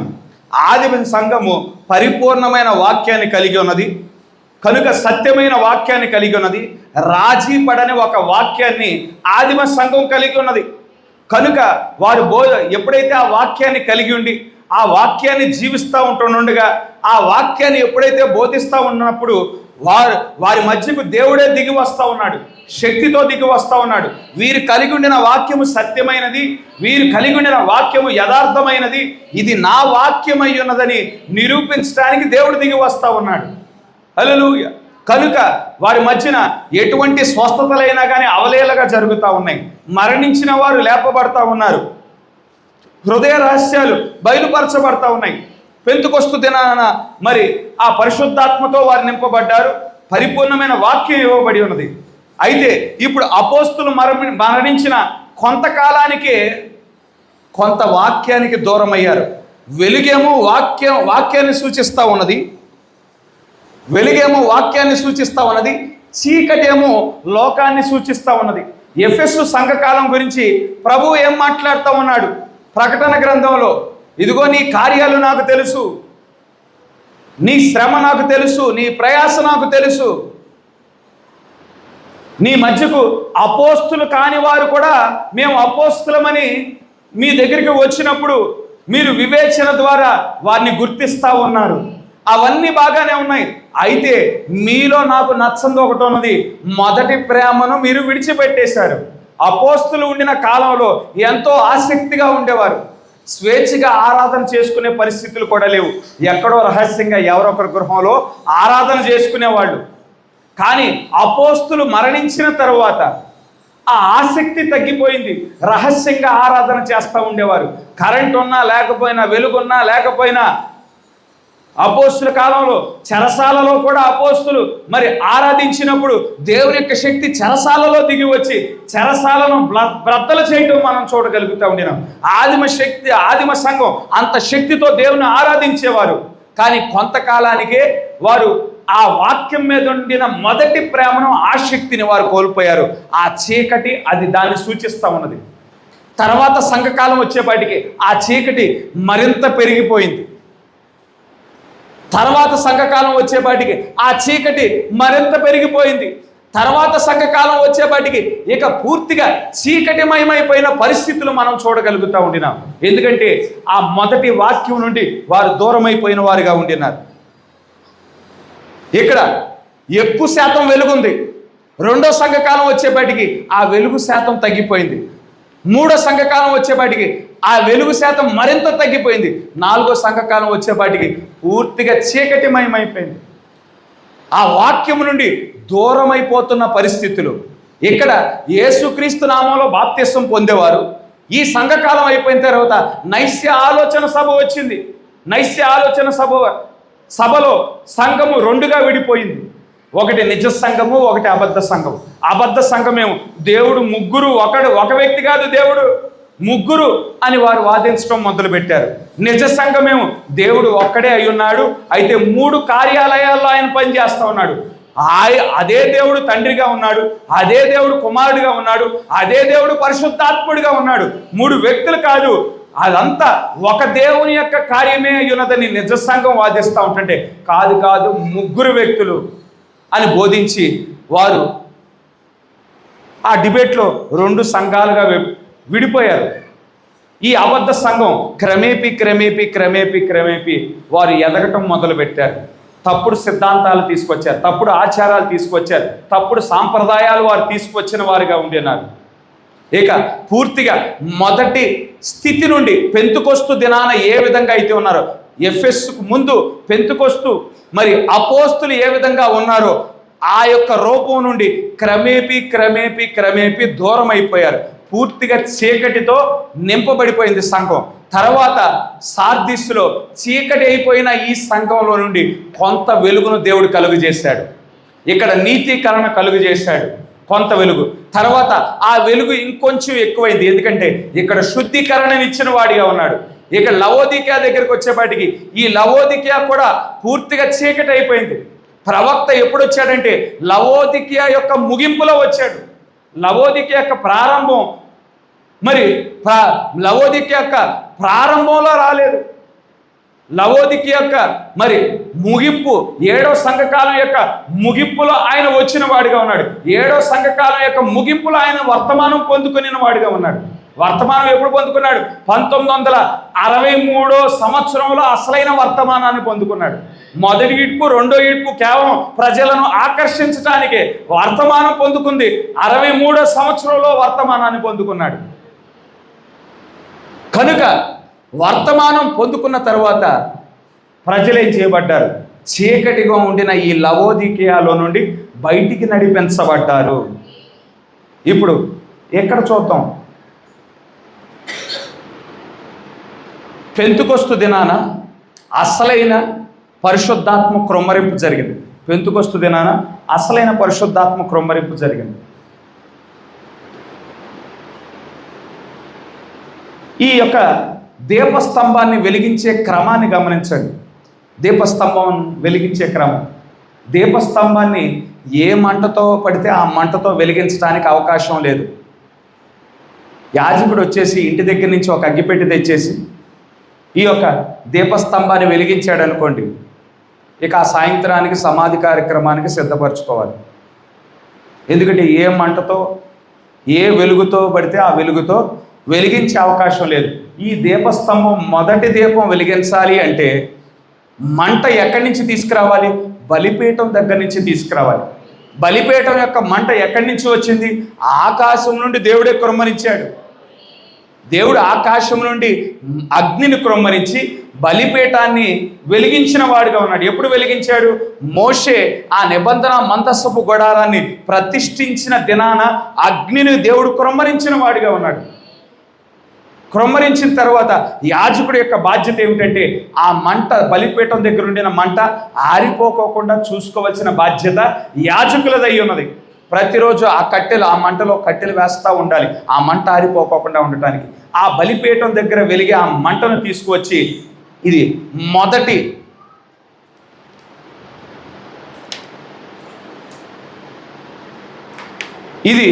మొదటి దీపమై ఉన్నది. నేరుగా ప్రవక్త చెప్తా ఉన్నాడు. అది మీకు చదివి వినిపిస్తూ ఉంటాను.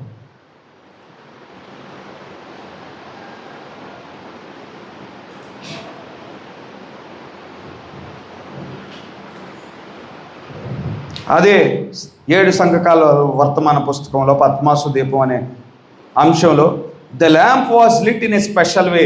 ఆ దీపస్తంభం ప్రత్యేకమైన విధానంలో వెలిగించబడుతుంది. First the priest took the fire from the sacred altar which was originally lighted by the fire of the god. ఈ దీపస్తంభం ఏ విధంగా వెలిగించబడుతుందంటే, యాజకుడు మరి ఆ యొక్క పవిత్రమైన ఆ యొక్క బలిపీఠం దగ్గర నుండి ఉండిన ఆ యొక్క మంటను తీసుకువచ్చి దీపస్తంభాన్ని వెలిగిస్తాడు. ఏ విధంగా వెలిగిస్తాడు? He lit the first of all the lamp that was sitting on the top of the board. He then lit the second lamp from the flame of the first lamp. The third lamp receives the fire from the second lamp, as did the fourth receives it from the third, as so on until all the 7 lamps were burning. యాజకుడు ఈ దీపస్తంభాన్ని ప్రత్యేకమైన విధానములో వెలిగిస్తాడు. దీంట్లో మొదటి దీపం ఏదై ఉన్నది అంటే, ఎక్కడైతే ఈ యొక్క నూనెను నింపే ఆ యొక్క పాత్ర ఉంటుందో ఆ పాత్ర పైన ఉన్నది మొదటి దీపం అయి ఉన్నది. ఆ మొదటి దీపాన్ని వెలిగించడానికి యాజకుడు ఏం చేస్తాడు? ఆ యొక్క బలిపీఠం దగ్గర నుండి మంటను తీసుకువచ్చి మొదటి దీపాన్ని వెలిగిస్తాడు. మొదటి దీపం నుండి రెండో దీపం వెలిగించబడుతుంది. రెండో దీపం నుండి మూడో దీపం వెలిగించబడుతుంది. మూడో దీపం నుండి నాలుగో దీపం వెలిగించబడుతుంది. నాలుగోది నుండి ఐదోది వెలిగించబడుతుంది. తర్వాత 6, తర్వాత 7. ఇది ఏ విధంగా ఉందంటే, మొదట పరిశుద్ధాత్మ క్రమరింపు పెంతుకొస్తు దినాన ప్రారంభమైంది. పెంతుకొస్తు దినాన పరిశుద్ధాత్మ క్రొమ్మరింపు జరిగింది. ఆ పరిశుద్ధాత్మ క్రొమ్మరింపు పెంతుకొస్తు దినాన జరగగా, మరి అదే పరిశుద్ధాత్మ మొదటి సంఘకాలం నుండి రెండో సంఘకాలం నుండి 3 నుంచి 4, 4 నుంచి 5, 5 నుంచి 6, 6 నుంచి 7. మొదటి దీపస్తంభం ఇదని రాయొచ్చు కదండి, ఈ మధ్యలోది ఎందుకు రాశారు? ప్రవక్త చెప్తా ఉన్నాడు, ఏదైతే పాత్ర పైన ఉన్నదో అది మొదటి దీపంగా ఉన్నది. కనుక ఈ మొదటి దీపం దేని నుండి వెలిగించబడుతుంది? దేవుని యొక్క అగ్నితో వెలిగించబడుతుంది. బలిపీఠం దగ్గర ఉండిన అగ్నితో వెలిగించబడుతుంది. మొదటి దీపం నుండి రెండో దీపం, రెండో దీపం నుండి మూడో దీపం, మూడో దీపం నుండి నాలుగో దీపం, నాలుగో దీపం నుండి 5, 6, 7. ఇప్పుడు పెంతుకొస్తు దినాన పరిపూర్ణమైన ఒక స్థితిలో అపోస్తులు ఉన్నారు. పెంతుకొస్తు దినాన పరిపూర్ణమైన స్థితిలో అపోస్తులు ఉన్నారు. వారు నిజమైన పరిశుద్ధాత్మతో వారు క్రొమ్మరించబడిన వారుగా ఉన్నారు. నిజమైన వాక్యాన్ని కలిగి ఉన్నారు. దేవుని యొక్క శక్తిని వారు సంఘం చూడగలిగిన వారుగా ఉండినారు. అబద్ధం చెప్పినా కానీ పరిశుద్ధాత్మ వెంటనే గుర్తించే పరిస్థితుల్లో ఆనాడు పెంతుకొస్తు సంఘం ఉన్నది. ఆ స్థితి నుండి కొంచెం తొలగారు. ఆ మొదటి మంట నుండి కొంచెం తొలగారు. ఆ స్థితి నుండి ఇంకొంచెం దూరం గెలిపోయారు. రెండో సంఘకాలం ఆ స్థితి నుండి ఇంకొంచెం దూరం గెలిపారు. ఆ స్థితిని ఇంకొంచెం దూరం గెలిపారు. తర్వాత మరలా వెలుగు వచ్చింది, నీతీకరణ. కొంచెం దగ్గరగయ్యారు, శుద్ధీకరణ. ఇక్కడ లవోదికియాకు ముందు పరిశుద్ధాత్మ వరములు పునరుద్ధరించబడ్డాయి. లవోదికియా నుండి మనం బయటికి నడిపించబడి మరలా మనం పెంతుకొస్తు స్థితికి వచ్చిన వారముగా ఉన్నాం. మరలా మొదటి స్థితికి వచ్చిన వారముగా ఉండినాం. మొదటి మంట దగ్గరికి వచ్చిన వారముగా ఉండినాం. ఈనాడు మనకి ఇవ్వబడిన వర్తమానాన్ని గమనించండి. ఈనాడు పరిపూర్ణమైన వర్తమానాన్ని దేవుడు మనకి అనుగ్రహించిన వాడిగా ఉన్నాడు. పరిపూర్ణమైన వర్తమానం పెంతుకొస్తు సంఘానికి ఇవ్వబడి ఉంటుండగా, అపోస్తులు చనిపోగానే మొదటి సంఘకాలంలో ఎటువంటి పరిస్థితి? మొదటి ప్రేమను కోల్పోయిన పరిస్థితి. రెండో కాలం వచ్చేపాటికి చీకటి యుగం ప్రారంభమైంది. 2, 3, 4 వచ్చేపాటికి చీకటి యుగం ప్రారంభమైంది. అసలైన నామాన్ని విడిచిపెట్టేశారు. 2, 3, 4 సంఘకాలాల్లో అసలైన నామాన్ని విడిచిపెట్టేసేశారు. బిరుదులలో బాప్తిసం ఇవ్వటం మొదలుపెట్టారు. మనకి దేవునికి మధ్యన మధ్యవర్తిగా క్రీస్తు ఉంటుండగా వీళ్ళు ఏం బోధించడం మొదలుపెట్టారంటే అబద్ధ సంఘం. మనకి దేవునికి మధ్యన మనకంటే చనిపోయిన ముందు పరిశుద్ధులు ఉన్నారు కదా, వాళ్ళే మధ్యవర్తులుగా ఉన్నారు అని బోధించడం మొదలుపెట్టారు. ఆ పరిశుద్ధులతో పాటు మన మరియ తల్లి కూడా ఉన్నది అని బోధించడం మొదలుపెట్టారు. ఇంకొంచెం ముందుకు వెళ్ళినప్పుడు మా పోపు గారికి పాపాలు క్షమించే అధికారం ఇవ్వబడిందని కొత్త బోధ తీసుకువచ్చారు. క్రిస్మస్ పండగలు తీసుకువచ్చారు, ఆచారాలు తీసుకువచ్చారు, సాంప్రదాయాలు తీసుకువచ్చారు, లోకాన్ని సంఘంలోనికి తీసుకువచ్చారు. ఇక పూర్తిగా మా సంఘంలో పేరు నమోదు చేసుకుంటేనే నువ్వు పరలోకానికి వెళ్తావు, లేదంటే వెళ్ళవనే స్థితిలోకి వచ్చారు. అటువంటి స్థితిలోకి సంఘం వెళ్ళి ఉంటుండగా మరలా ఇక్కడ దేవుడు ఏం చేశాడు, లోదర్ని లేపాడు. మళ్ళీ దగ్గరికి తీసుకొస్తా ఉన్నాడు, మొదటి స్థితికి దగ్గరికి తీసుకొస్తా ఉన్నాడు. లోదర్ని లేపగా నీ సంఘంలో పేరు నమోదు చేసినంత మాత్రం నువ్వు నన్ను పరలోకానికి తీసుకువెళ్ళవు, కానీ యేసుక్రీస్తు యందు విశ్వాసము ద్వారా నేను రక్షించబడతాను. నీ సంఘము కాదు, నీ రిజిస్టర్లో ఉండి నా బుక్లో నా పేరు కాదు. దేవుని యందు విశ్వాసం కలిగి ఉండినప్పుడు ఆయనే నా రక్షకుడు, ఆయనే నా విమోచకుడై ఉన్నాడు అని అంగీకరించినప్పుడు నేను రక్షించబడతాను.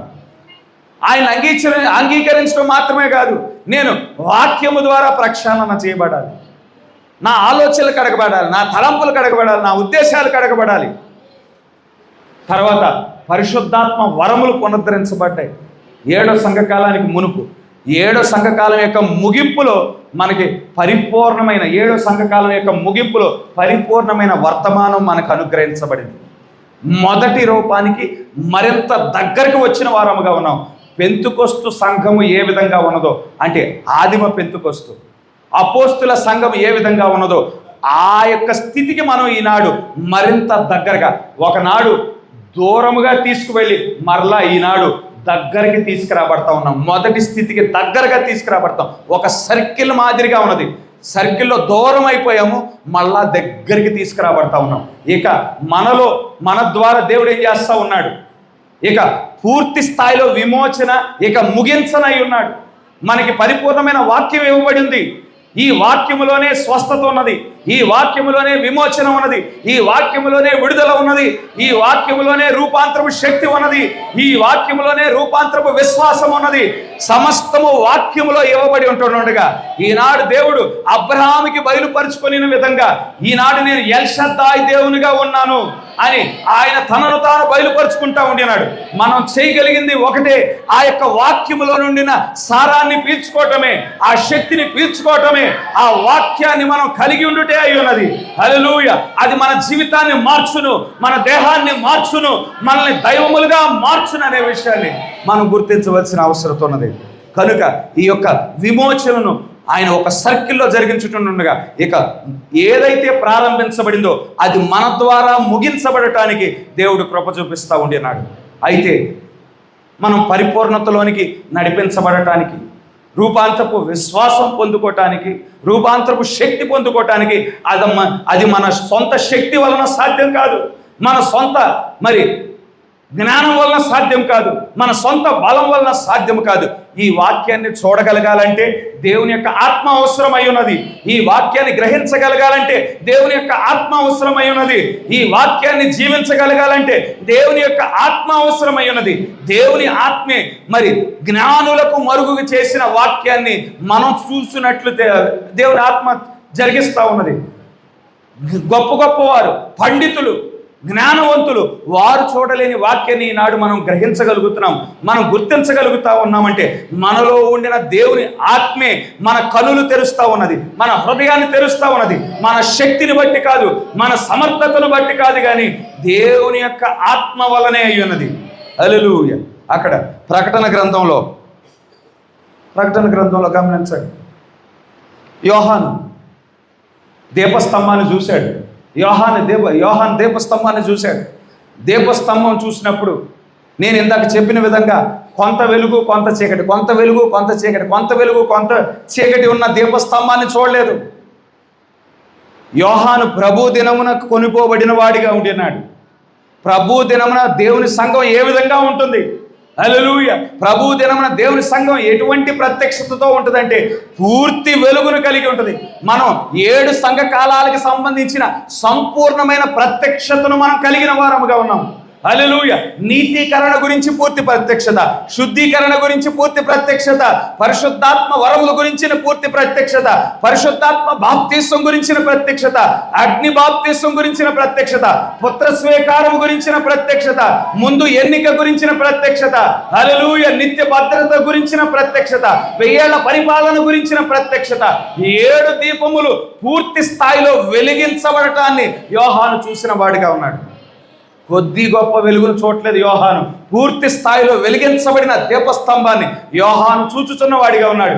ఎందుకు పూర్తి స్థాయిలో వెలిగించబడతా ఉన్నదంటే ఆ దీపస్తంభము మధ్యన మరి ఆ యొక్క మనుష్య కుమారుని పోలిన ఒకరిని నేను చూశాను.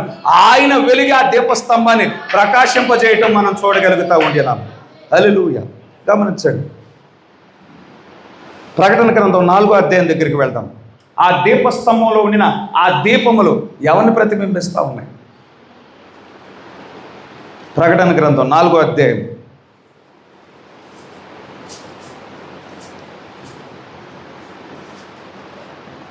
మొదటి వచనం. ఈ సంగతులు జరిగిన తరువాత నేను చూడగా ఇదిగో పరలోకమందు ఒక తలుపు తెరవబడి ఉండెను. మరియు నేను మొదట వినిన స్వరము బోరధ్వని వలె నాతో మాట్లాడుగా వింటిని. ఆ మాట్లాడిన వాడు ఇక్కడికి ఎక్కిరము, ఇక మీదట జరగవలసిన వాటిని నీకు కనపరిచేదనని నేను. వెంటనే నేను ఆత్మవశుడనైతిని. ఇదిగో పరలోకమందు ఒక సింహాసనం వేయబడి ఉండెను. సింహాసనమందు ఒకడు ఆసీనుడై ఉండెను. ఆసీనుడైన వాడు దృష్టికి సూర్యకాంత పద్మరాగములను పోలినవాడు. మరకతం వలె ప్రకాశించు వర్షపు ధనస్సు సింహాసనం ఆవరించి ఉండెను. సింహాసనముల చుట్టూ 24 సింహాసనములు ఉండెను. ఆ సింహాసనములందు 24 పెద్దలు తెల్లని వస్త్రములు ధరించుకొని తమ తలల మీద సువర్ణ కిరీటములు పెట్టుకుని వారే కూర్చుండిరి. ఆ సింహాసనములో నుండి మెరుపులు, ధ్వనులు, ఉరుములను బయలుదేరుచున్నవి. మరియు ఆ సింహాసనం ఎదుట 7 దీపములు ప్రజ్వలింపచున్నవి. దేవుని సింహాసనం ఎదుట ఒక దీపస్తంభం ఉన్నది. 7 దీపాలతో కూడిన దీపస్తంభం ఉన్నది. అవి 7 దీపములు, ఆ దీపములతో అది ప్రజ్వలిల్లుతా ఉన్నది. ఆ దీపములు అవి దేవుని 7 ఆత్మలై ఉన్నాయి. ఇక్కడ 7 దీపాలు ఉన్నాయి. ఆ 7 దీపాలు దేవుని యొక్క 7 ఆత్మలై ఉన్నాయి అని చెప్పటం ఇక్కడ మనం చూడగలుగుతూ ఉంటున్నాం. అదే ప్రకటన గ్రంథం 5:6లోకి వెళ్తాం. 5వ అధ్యాయము 6వ వచనం. మరియు సింహాసనమునకును ఆ 4 జీవులకును పెద్దలకును మధ్యను వధించబడినట్లుండిన గొర్రెపిల్ల నిలిచి ఉండుట చూచితిని. ఆ గొర్రెపిల్లకు 7 కొమ్ములను 7 కన్నులను ఉండెను. ఆ కన్నులు భూమి అంతటికి పంపింపబడిన దేవుని 7 ఆత్మలై ఉన్నాయి. ఈ 7 దీపాలు ఏవైతే ఉన్నాయో ఒక చోట ఈ 7 దీపాలే దేవుని యొక్క 7 ఆత్మలని మనకి ప్రకటన 4లో చెప్పబడి ఉన్నది. మరలా 5వ అధ్యాయం దగ్గరికి వచ్చేపాటికి ఈ దీపాలే 7 కొమ్ములై ఉన్నాయి. ఈ దీపాలే మరి దేవుని యొక్క 7 ఆత్మలై ఉన్నాయని చెప్పబడటం కూడా మనం చూడగలుగుతూ ఉండినాం. తర్వాత 7 కొమ్ములు 7 కన్నులు కూడా 7 కన్నులుగా కూడా పిలువబడి ఉన్నది. 3:1 చూద్దాం. సార్దీసులో ఉన్న సంఘపు దూతకు ఎలాగో వ్రాయుము, 7 నక్షత్రములను దేవుని 7 ఆత్మలను గలవాడు చెప్పు సంగతులు ఏవనగా, 7 దీపాలే 7 దేవుని యొక్క 7 ఆత్మలై ఉన్నాయి. 7 దీపాలే దేవుని యొక్క 7 కన్నులై ఉన్నాయి. ఈ 7 దీపాలే దేవుని యొక్క 7 కొమ్ములై ఉన్నాయి. ఈ 7 దీపాలే దేవుని యొక్క 7 కన్నులై ఉన్నాయి. కనుక ఈ 7 దీపాలు దేవుని యొక్క 7 ఆత్మలై ఉన్నాయి. వేరు ఆత్మలు కాదు. దేవుని యొక్క 7 ఆత్మలు అంటే వేరు ఆత్మలు కాదు. ఆ 7 ఆత్మలే దేవుని ఆత్మ అయి ఉన్నది. కనుక ఆ 7 ఆత్మలు ఏమిటి అని మనం ఆలోచన చేసినప్పుడు దేవుడు 7 సంఘకాలాల్లో 7 వర్తమానికులను భూమి మీదకి పంపించున్నాడు. వారిలో దేవుని అభిషేకం పనిచేస్తూ ఉన్నది. ఒక్కొక్క కాలానికి దేవుడు ఒక్కొక్క వర్తమానాన్ని ఇచ్చాడు. ఆ కాలానికి ఎంత ప్రత్యక్షత ఇవ్వాలో అంత ప్రత్యక్షత ఇచ్చే ఒక ఆత్మను మరి దేవుడు పెట్టి ఉన్నాడు. ఒక అభిషేకాన్ని పెట్టి ఉన్నాడు. ఆ వ్యక్తిలో ఒక ఆత్మ ఉన్నది, ఒక అభిషేకం ఉన్నది. ప్రతి వర్తమానికుల్లో ఒక ఆత్మ ఉన్నది, ఒక అభిషేకం ఉన్నది. అదంతా దేవుని ఆత్మలో భాగమే అయి ఉన్నది. 7 విధాలుగా పనిచేస్తూ ఉన్నది. ఏడు సంఘకాలాల్లో ఆ సంఘానికి కావలసిన ప్రత్యక్షతను ఇచ్చినట్లు చేస్తూ ఉండేది.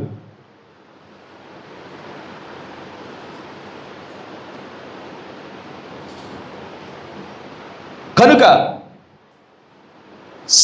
వర్తమానికుల మీద ఏ ఆత్మ అయితే ఉంటుందో, వర్తమానికుడి మీద ఏ అభిషేకం అయితే ఉంటుందో, వర్తమానికుడికి ఏ ప్రత్యక్షత అయితే ఇవ్వబడుతుందో, సంఘములో కూడా అదే ఆత్మ ఉంటుంది, అదే అభిషేకం ఉంటుంది, అదే ప్రత్యక్షత ఇవ్వబడతా ఉన్నది. హల్లెలూయా. ఆ ప్రత్యక్షత, ఆ ఆత్మ ఎక్కడి నుంచి పొందుకుంటా ఉన్నామంటే వాక్యము ద్వారా దేవుడు అనుగ్రహిస్తూ ఉండేనాడు. ఈ 7 వర్తమానికులు ప్రతిబింబించే ఆ యొక్క వెలుగు, అది వారి సొంత వెలుగు కాదు, దేవుని యొక్క వెలుగై ఉన్నది. వారు నక్షత్రాలుగా పిలువబడ్డారు. ఆ నక్షత్రములు సొంత వెలుగును కలిగి ఉండలేదు, కానీ సూర్యుడిగా ఉండిన సూర్యుడిని ప్రతిబింబించే మన దేవుడు ఉన్నాడు. ఆయన వెలుగునే ఈ వర్తమానికులు ప్రతిబింబిస్తూ ఉన్నారు. ఈ నక్షత్రాలు ప్రతిబింబిస్తూ ఉన్నాయి. దేవుడు ఏ వెలుగైతే కలిగి ఉన్నాడో మన వర్తమానికులు ఆ వెలుగునే ప్రతిబింబిస్తూ ఉన్నారు. ఈ వర్తమానికులు ఏ వెలుగునైతే సంఘానికి ఇస్తూ ఉన్నారో ఆ వెలుగునే మనం ప్రోక్షించు వారముగా ఉండినాం. ఏ ఆత్మ అయితే వర్తమానికులు పొందుకున్నారో అదే ఆత్మను మనం పొందుకుంటా ఉన్నాం. ఏ వర్తమానికులైతే, ఏ అభిషేకాన్ని అయితే వర్తమానికులు పొందుకున్నారో ఆయా సంఘకాలాల్లో ఉండిన సంఘం అదే అభిషేకాన్ని పొందుకుంటా ఉన్నది. ఆ ఆత్మను బట్టే మన మధ్యన కార్యములు జరుగుతూ ఉన్నాయి. ఆ ఆత్మను బట్టే మనం ప్రత్యక్షతను పొందుకుంటా ఉన్నాం. ఆ ఆత్మను బట్టే వాక్యాన్ని మరింత తేటగా మనం చూడగలుగుతూ ఉండిన వారముగా ఉన్నాం. కనుక సంఘంలో ఏ కార్యము జరిగినా కానీ మన సొంత శక్తి వలన కాదు, మన సొంత సమర్థత వలన ఏది జరగటం లేదు, కానీ దేవుని ఆత్మ ద్వారానే సమస్త సంగతులను మనం మరి జరిగించుకొనగలుగుతూ ఉండినాం. స్వస్థతలు జరిగినా అది దేవుని కార్యమై ఉన్నది. విడుదల కలిగినా కానీ దేవుని కార్యమై ఉన్నది. రక్షణ కలిగినా కానీ అది దేవుని కార్యమే అయి ఉన్నది. హల్లెలూయా. ఆ వాక్యములో నుండి దేవుని ఆత్మను మనం పొందుకుంటా ఉన్నాము. ఆ ఆత్మ ద్వారా మనం నడిపించబడటానికి గాను దేవుడు కృప చూపిస్తూ ఉన్నాడు. ఈనాడు మనం ఆఖరి కాలంలో ఉంటుండగా మనం 8వ కాలానికి వచ్చాం. 8వ కాలం అంటే ఏదో కాదు, కానీ మొదటి కాలం, పెంతుకొస్తు కాలానికి మనం వచ్చిన వారముగా ఉన్నాం. మొదటి స్థితికి వచ్చిన వారముగా ఉన్నాము. దూరమయ్యి మరలా మనం దగ్గరికి వచ్చిన వారముగా ఉన్నాం. ఏదైతే ప్రారంభమైందో మరి అది ముగించబడటానికి దేవుడు ఈ ముగింపు కాలంలో మనల్ని నిలబెట్టుకొని ఉన్నాడు. పూర్వపు స్థితికి మనల్ని తీసుకువచ్చిన వాడిగా ఉన్నాడు. పూర్వపు పునాది యొద్దకు మనల్ని తీసుకువచ్చి ఉన్నాడు. అయితే మొదటి సంఘ కాలము కంటే, మొదటి ఆ పెంతుకొస్తు కాలం కంటే ఈనాడు దేవుడు మరింత ప్రత్యక్షతనిచ్చాడు. పెంతుకొస్తు కాలంలో మరి ఆదిమ సంఘానికి 7 సంఘకాలాల గురించి ప్రత్యక్షత లేదు, 7 ముద్దల గురించిన ప్రత్యక్షత లేదు. మరి విమోచన ప్రణాళిక యొక్క సంపూర్ణమైన ప్రత్యక్షత వారు ఇంకా చూడలేని వారిగా ఉన్నారు. ఇవ్వబడలేదా ప్రత్యక్షత? పౌలు చూసినా కానీ నువ్వు ఆ సంగతుల గురించి మాట్లాడవద్దని దేవుడు చెప్పి ఉన్నాడు. ఎన్నో సంగతులు చెప్పాలనుకున్నాను, కానీ మీరు ఇంకా పాలు తాగే పసివారిగా ఉన్నారు కాబట్టి మాట్లాడలేక ఉన్నాను అని పౌలు అనేక మార్లు చెప్తా ఉన్నాడు తన పత్రికలలో. వారు పాలు తాగే స్థితిలో ఉన్నారు, ప్రారంభ స్థితిలో ఉన్నారు కాబట్టి అనేక సంగతులు బోధించబడలేదు. ఈనాడు ఆ సంగతులన్నీ ఈనాడు మనకి తేటపరచబడ్డాయి. 6వ పరిమాణంలో ఉండిన సంగతులు, 5వ పరిమాణంలో ఉండిన సంగతులు, 7వ పరిమాణంలో సంగతులు, 4వ పరిమాణం సంగతులు అన్నీ మనం ఈనాడు తేటగా చూడగలుగుతూ ఉన్నాం. సాతానుడి యొక్క ప్రణాళిక తేటగా చూడగలుగుతూ ఉండినాం. అయితే మరి ఆ సంగతులన్నీ మనం చూస్తుంటుండగా దేవుని ఆత్మను బట్టి మరింత దగ్గరగా ఆయనకు జీవించలాగన, మరింత ఆయన వాక్యములో మనకి సమస్తాన్ని ఇచ్చి ఉంటుండగా ఆ యొక్క శక్తిని మొత్తం పొందుకునేలాగన, విశ్వాసం మొత్తం పొందుకునేలాగన, రూపాంతరపరచబడులాగన దేవుడు మనకు సహాయము చేయునుగాక. దేవుడి ఇచ్చిన మాటలను దీవించునుగాక. ఆమేన్. మరొకసారి మనమంతా లేచి నిలబడదాం.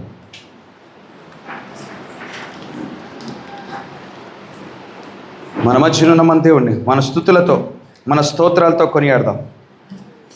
హల్లెలూయా హల్లెలూయా హల్లెలూయా హల్లెలూయా హల్లెలూయా హల్లెలూయా హల్లెలూయా స్తోత్రములు, హల్లెలూయా వందనములు, హల్లెలూయా స్తోత్రములు స్తోత్రములు స్తోత్రములు స్తోత్రములు తండ్రి. వందనములు ప్రభువా, వందనములు యేసు, వందనములు ప్రభువా. హల్లెలూయా హల్లెలూయా హల్లెలూయా హల్లెలూయా హల్లెలూయా స్తోత్రములు, హల్లెలూయా వందనములు, వందనములు తండ్రి, వందనములు యేసు, వందనములు ప్రభువా, వందనములు తండ్రి. హల్లెలూయా హల్లెలూయా హల్లెలూయా హల్లెలూయా స్తోత్రములు, హల్లెలూయా వందనములు, వందనములు, వందనములు, వందనములు. హల్లెలూయా హల్లెలూయా హల్లెలూయా హల్లెలూయా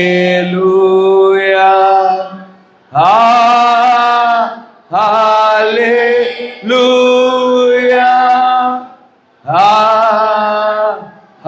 హల్లెలూయా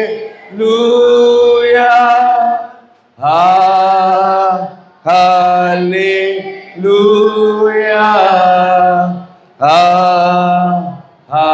హల్లెలూయా.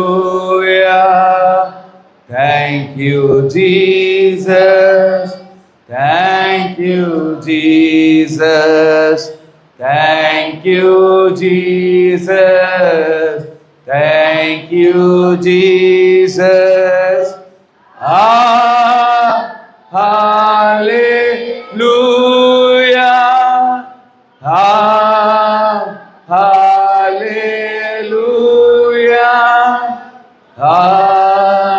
hallelujah, hallelujah.